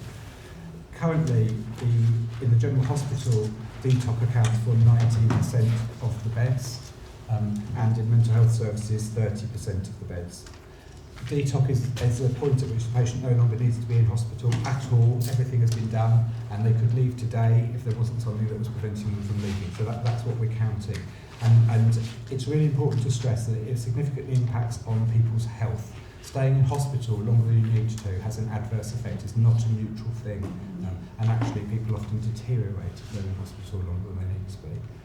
But it also, of course, has a significant impact on flow in the hospital. So, for example, resulting in people waiting for longer than they should in the emergency department because there's no bed to admit them into. DTOC occurs for a number of reasons, and I've set out in the paper the reasons that it does occur here. We look at this every week in detail. We go through every patient that's delayed to understand why they're delayed, what the issues are, and what can we be doing about it. And it's always generally about lack of placements, nursing or residential placements, provision of care packages or housing. There's also a complicated issue around choice. So we have a number of people here who are delayed because they choose not to leave hospital because they are not able to go to the nursing home or residential home that they wish to go to.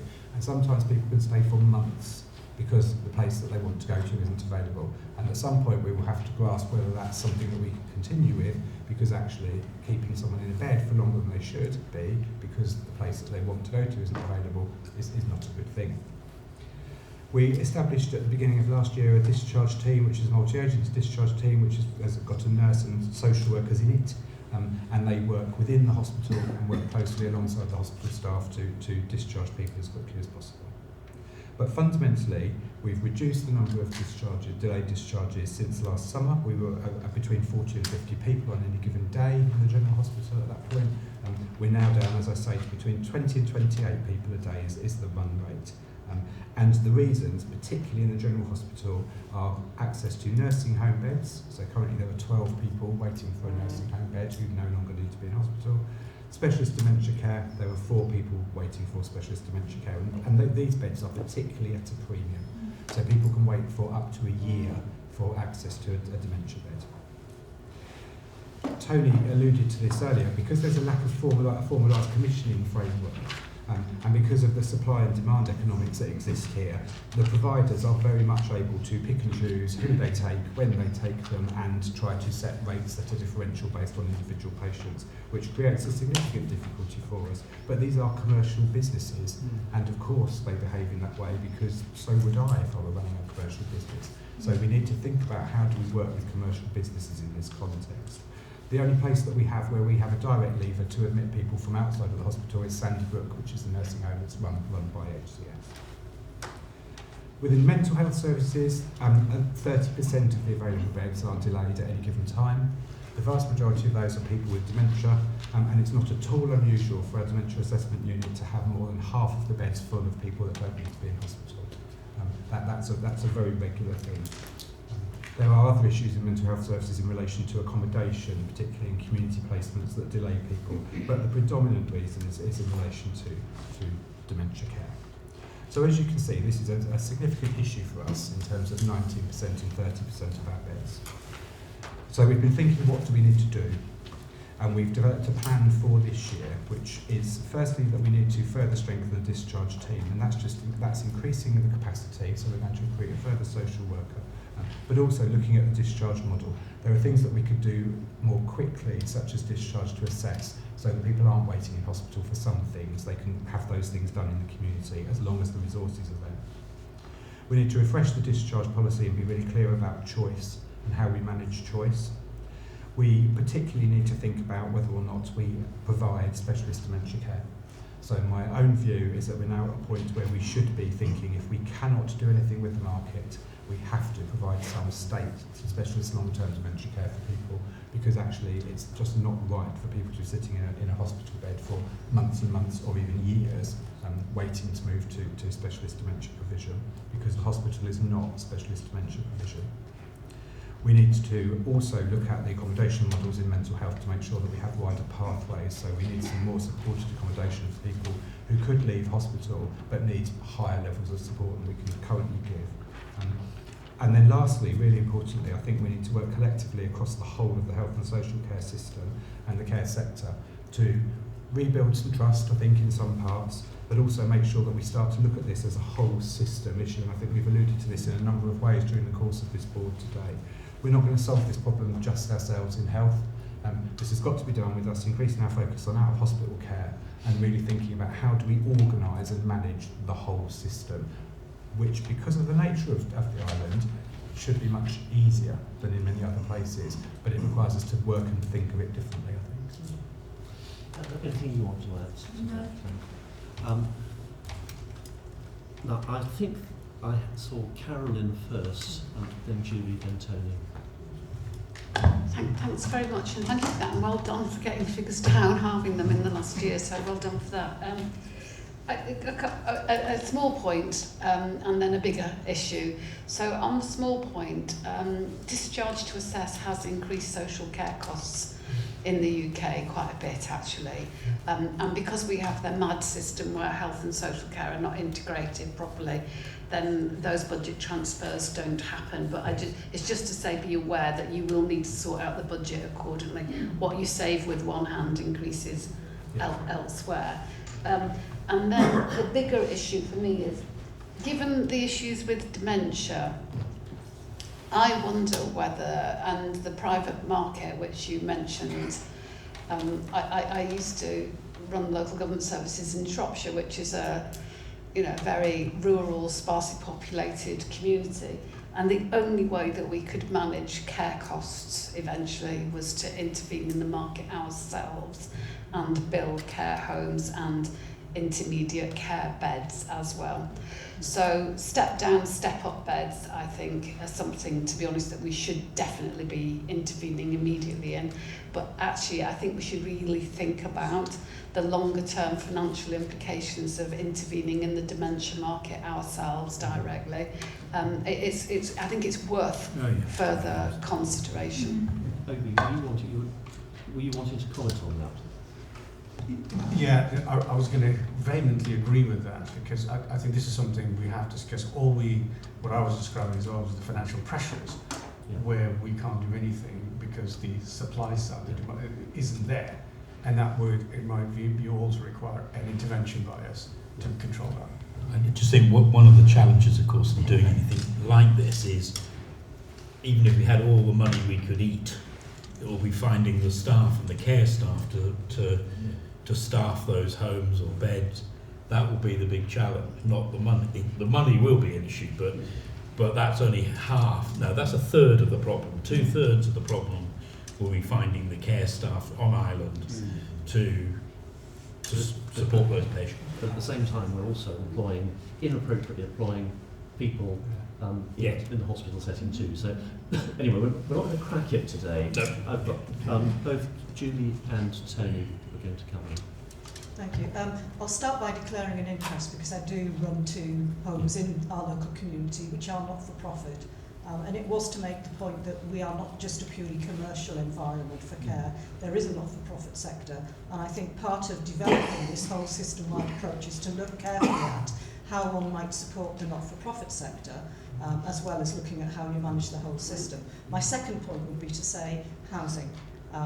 It's absolutely true that housing gives us major issues around delayed discharges, but we have a bigger issue in the island, I think, which is that we have not yet got across government, and it's not just an issue for HCS, it's a cross-government issue, the needs of older people and how we keep older people in the community healthy and well, and some of that is about the housing that they can access. And we do not have a way of stimulating the housing market, even though we have a major on-island social housing provider. There tends to be a view that says if you get to the later stages of life and you are no longer suitable for your home, then you have to be moved somewhere else. And I actually think our housing provider should be creating a strategy that looks at creating the sorts of environments, whether it's shared, sheltered housing, or it's the way that they adapt. I know that when they build new, they adapt now for the end of life, but we need to have a system whereby we can keep people in their homes for longer, and we need to know that when we are discharging, we're not falling foul of the fact that their housing has disappeared.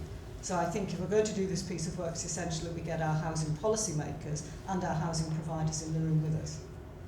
Tony.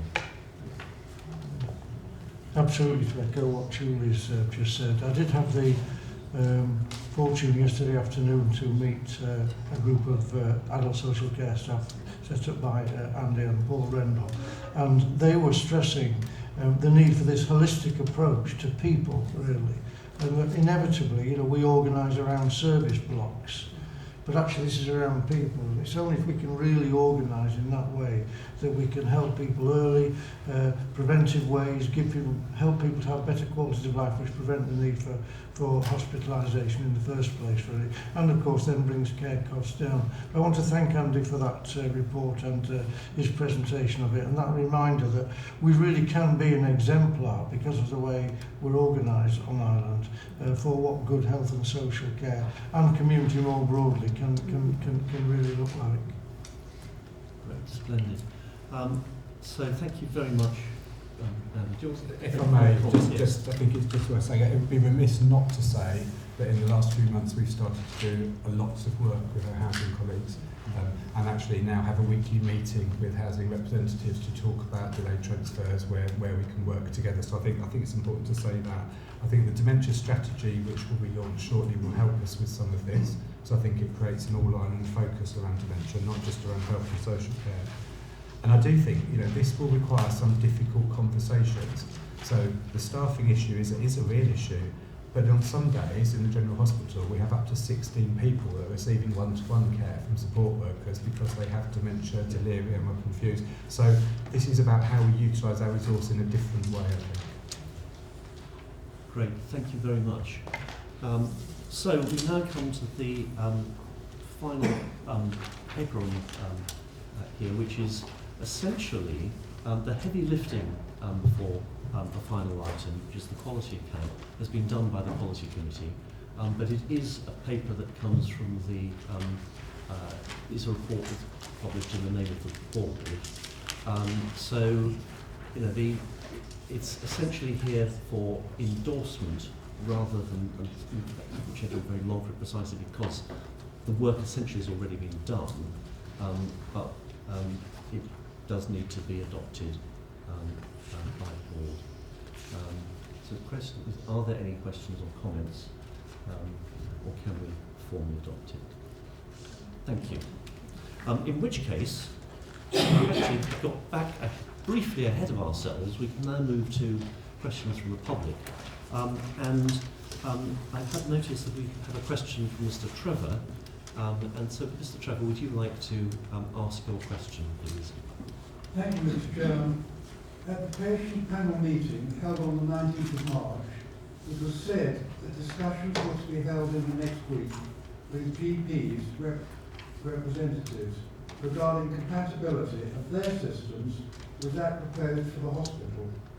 please advise what progress was made, at whose cost will it be, and when is the likely implementation of primary healthcare within the system? Thank you. I can, well, I've got some of your question here, Mr. Tripp. I didn't get it all, so I haven't got the answers to it all, because someone had to do it, but that actually meeting, that took place on the 26th, that was yesterday, wasn't it? 26th of March was yesterday? So that meeting actually did take place yesterday with, to explore, as you say, the idea of GPs using the Patient Knows Best portal. The conversations obviously now need to continue to work and scope that out in more detail. So that initial meetings happen, but I've been informed that over the coming weeks there'll be further meetings with the project team, and that they will, and we will ensure that the patient panel is updated on the outcomes of those meetings. So that's all I've got, I'm afraid, in response to that. Can I just say something? I mean, this is me with my GP hat on. I can't think of a single place that has an interoperability with secondary care systems. So I think it's a lovely idea, but I think you'll probably be better off doing it the other way around and focusing on getting you all being able to access your own notes using an app on your own phone, because I just, unless somebody knows better, I can't. This island, the GPs use something called EMIS, which is a very, very good, very intuitive GP system. And a hospital-based system, electronic record system, is very complex because it also has to record things like intravenous drugs and all sorts of things. So just be careful of what you wish for, because you might end up spending a vast sum of money and actually getting nothing better than if you did it from the other end. So I'm just saying that with a GP hat on, not with a... Mr. Trevor. Thank you again, Mr. Chairman. It was the hospital that put forward the proposal for an electronic system which could be seen by patients, and the people who put it forward said that they were having these discussions with GPs so they could merge the two systems. Yes, I wasn't obviously at that meeting, but that meeting took place yesterday, so I don't have any sort of outcome from that meeting to report.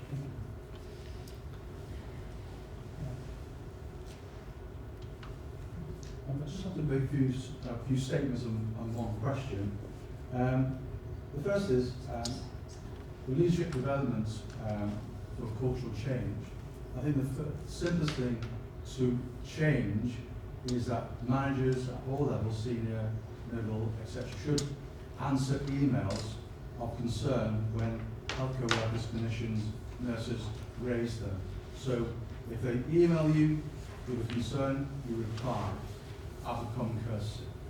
That's the first thing. Second statement is for the financial recovery plan, the procurement is a bureaucratic mess, leaving the hospital without equipment on many occasions. That's the second statement. Third statement is to congratulate the frontline workers on the PICA survey, despite the low morale of the hospital. And I want reassurances, if there is reassurance, there's a rumour that I would like to try and quash, that nurses who are asked to fill in gaps in the rota, who are currently paid overtime, that the rumour of that overtime payment is going to be reduced.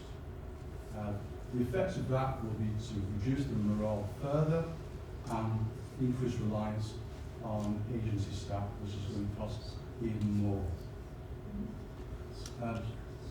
And finally, the final question is, there's advertised in HCS of a grip and control mentor manager with a salary of £70,000. What is a grip and control mentor manager?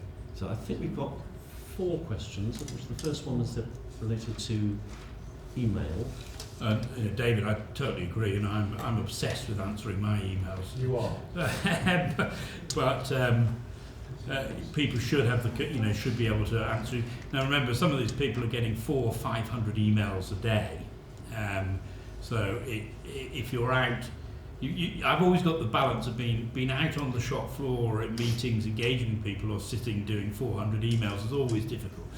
But you're right. I think we do need to respond, and also we talk about managers. As I said earlier, it's not just people like me. It's the clinical leads, it's the ward managers, the lead nurses, the lead HP. Everyone wants a response, don't they? And they out of respect, we should give that response, even if it's acknowledgement that says, I really don't know, but I will get back to you. And of course they do get back to you. So I agree with the email thing. It is something that I bang on about all the time. It's no different, is it, to people phoning and leaving a message and not phoning you back when it's so irritating. So I agree with that. So that's question 2. I think was about the overtime rumour, which I think is probably for you, isn't it? I'm happy to comment. I mean, do you want to start? Yeah, I'm happy to take that. You can probably take the rest of the questions. Okay. Yeah, but we'll do it between us. These things are always a team effort. It's never done in isolation. I think that's the first thing I'd say. And whenever we do any of these programs, we actually engage with the staff to do it. So there is some misconception about this overtime payment. The idea behind incentivizing our substantive staff with an enhanced bank offer is because currently they don't get that. Most of the additional hours that are done, which is one of the biggest cost pressures that hit us at the end of the year, it goes to agency staff. That's ridiculous. Yet it should be going to our substantive staff, the people that we employ on a daily basis, permanent staff. Why don't we do that? That is actually what the enhanced bank offer is all about. And it is going to be offered to everybody rather than just a few people, which is what currently happens.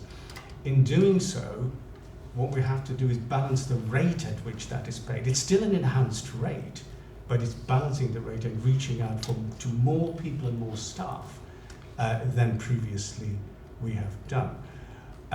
We have consulted on this, so whilst there's obviously always people who may have a different view to you, because that's life and that's called democracy, we've consulted on this with all the ward nurses at meetings to go through, and the lead nurses, and with our chief nurse, to say what their view would be if we offered this type of an enhanced bank arrangement. And that feedback for us has been reasonably positive, has been quite positive. There have been some concerns raised, which we are addressing, and we will address those where it dissents, where there are areas where it's difficult to get staff. Those are the areas we'll work with, and we will do that differently. But overall, this is a positive way of incentivizing our substantive staff that currently don't get these additional hours. Just to contribute to that, so David, good roster management says make sure you know what your rosters are 6 weeks in advance. Obviously at the moment with some vacancies, some of those are having to be covered by agency. But what we want to do is reduce the spend that we've got on agency because of the premiums associated, and they're not substantive staff. Well, a lot of those staff are very experienced and are great contributors to care. Bring up the amount of temporary workforce that's being delivered by bank and our substantive staff, and actually bringing that booking forward and enhancing the rates that we're giving to our substantive staff so we can secure gaps in our rotas much earlier, and with those advantages being put to staff.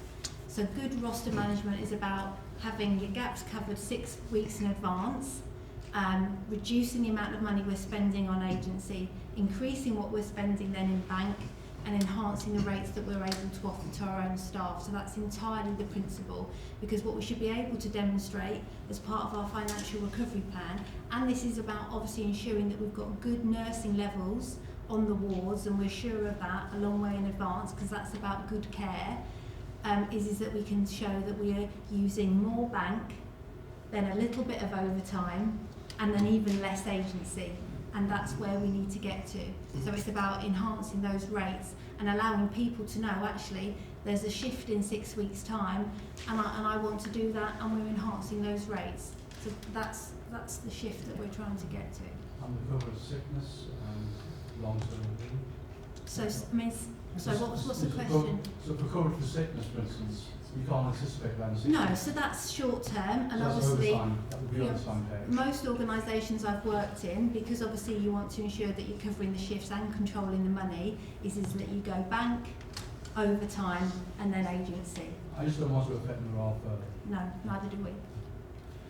Now, the next question was the one about procurement and equipment being in the wrong place. Yes. I quite followed the detail. But, These were the sort of problems we've had with the implementation of the new procurement system, which caused delays in supplies being paid. And that went on for quite a while last year and still does. What we then did was we put in a troubleshooting team to start handling those supplier relationships. And they've done a very good job in bringing these incidences down.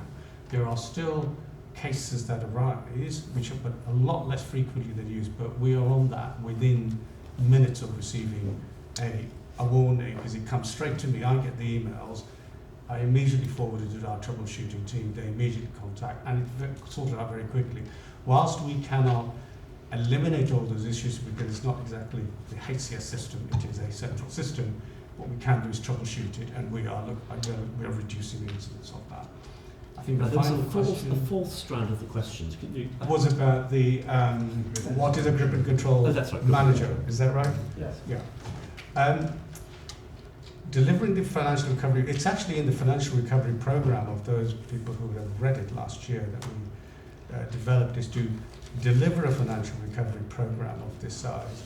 The frontline teams do not have the capacity, and it would be taking their resource away into these whilst they're doing the day job. So they need support of project managers to help them actually deliver some of these improvements, including this project that we call Grip and Control, which is actually this roster management and all the disciplines that go around controlling how we spend money on rosters.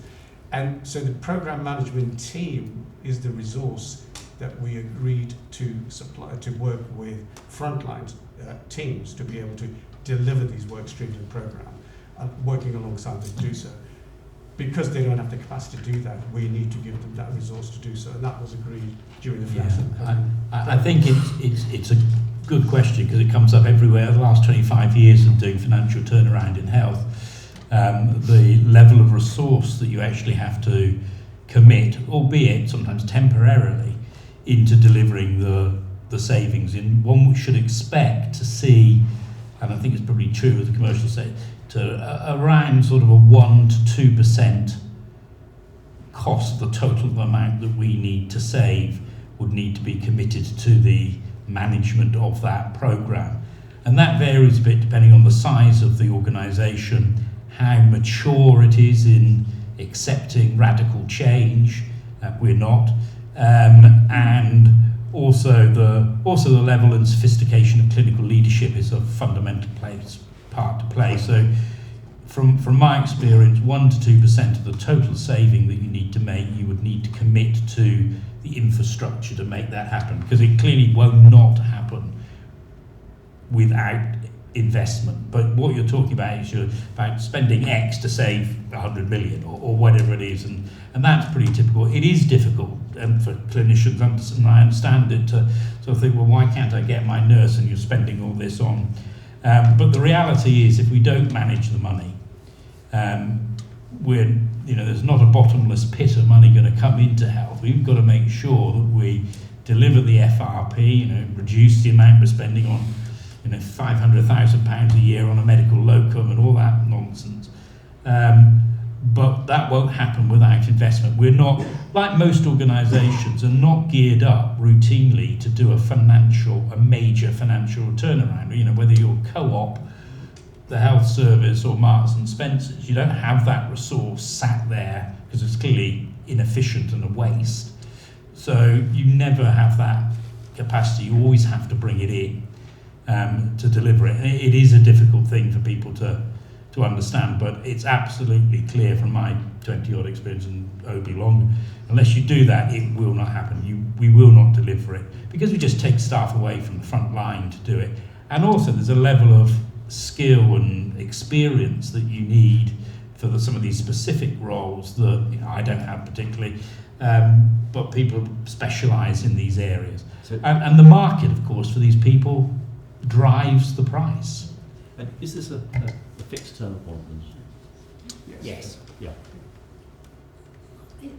Sorry, so I'm not aware that we've advertised any posts called grip and control managers. Sorry, I don't know if these are the roles that are associated with the project management office. It's the non-PACE. Yeah. So in my near 30 years as a nurse in other organisations, I've never worked in an acute provider that doesn't have a project management office. They are improvement capacity that allows you to focus on key pieces of work, whether that's the money, whether that's quality improvement, performance, turnaround, etc. And that's a resource that HCS has not had until recently. And I know from some conversations with clinicians, I think you might have been there at MSc, David. You know, so for example, we've got a clinician coming to say, I could do this differently, give me this, let's develop this. The quality will improve, the experience will improve, and the money will fall out. We need someone to do that business case. Currently, our clinical staff, our assistant general managers like Washington, they don't have the capacity to do that. These roles will provide that capacity to allow us to take the pieces of work forward that will improve care and also support financial turnaround. Right, we've got time if there is for one further question. Well, there was one. So was there one further? There was one written question here. Yeah, and I think we've probably mostly answered. Is this the one? Yeah, this is. Oh, this is about overtime. Yeah, no, we've covered that one. Yeah. So. Yes. So what I'd like to say actually with the current situation in our pharmacy department, following as we know several resignations within the last week, could we please be advised if this has been logged on HCS risk register, and how the risk register is categorised, whether that's done as a medium risk, high risk, low risk, whatever it is, or whether it's given a number, maybe 1 to 10, and how that the situation in pharmacy at the moment, because the hospital is running at considerable. Yeah, there's could be. In fact, it's dangerous. Yeah. How is that being categorised? Yeah. And how is that being managed? We're meeting about it at 5 o'clock this evening. So,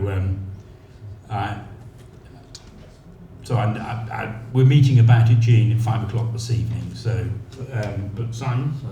So, to answer your questions on how the risks are categorised, the risks are scored on likelihood and impact, and they get a score out of 25. If the score is up to 25, it's very, very high risk, and we categorise as red, and obviously descends from there. So that's how our risks are scored. In answer to the question is whether there is a specific risk about pharmacy staff, the answer would be no. Is there a risk about staff in general? The answer is yes. So there's a risk which relates to the ability of the organisation to run due to availability of key staff. But at the moment, with the reduction in staff available in pharmacy, there are now pharmacists not available on the wards. So I would say that the hospital is actually running at, I would class it as a dangerous level.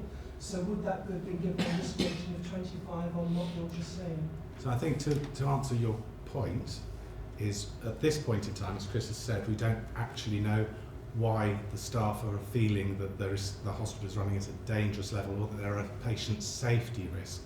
So the most important thing is to meet with those staff this evening at 5 o'clock to understand their concern and to hear their concern, because I understand that it is 3 members of staff who have reportedly feel that there's a patient safety risk. If there is a patient safety risk immediately, we would need to address that and put mitigations in place to address the risk that they're raising. So that would be something that we do straight away.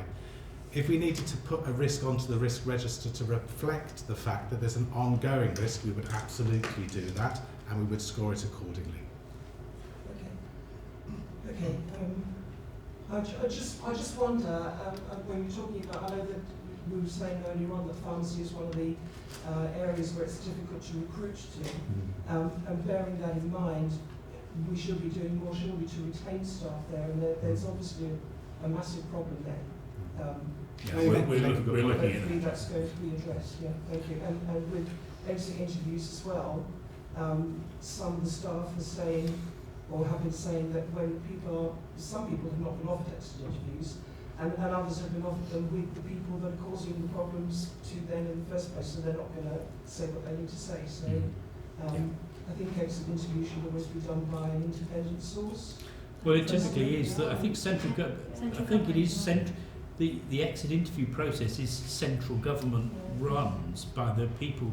So, isn't it? It's on Connect. On Connect, that's it. But you've got to do them to actually be able to register as on Connect. Ah, yeah. There we are, the old Connect system. Thank you. That's on that actually very concerning note about pharmacy. Sorry, Cheryl. Just to add to the point that the Freedom to Speak Up Guardian is fully aware of these issues, and she's involved So in part of the conversations. meeting we've got at 5 o'clock. Yeah. But I think it's recognised that given what's recently happened, this is a serious concern, which is why that meeting is taking place later on today. Thank you very much, everyone, for enduring, sitting through 3 hours of our meeting today. It is actually very valuable that we do see people who are engaging to the degree that they are, because we need to hear from you, and they're also, in the spirit of openness and candour, really keen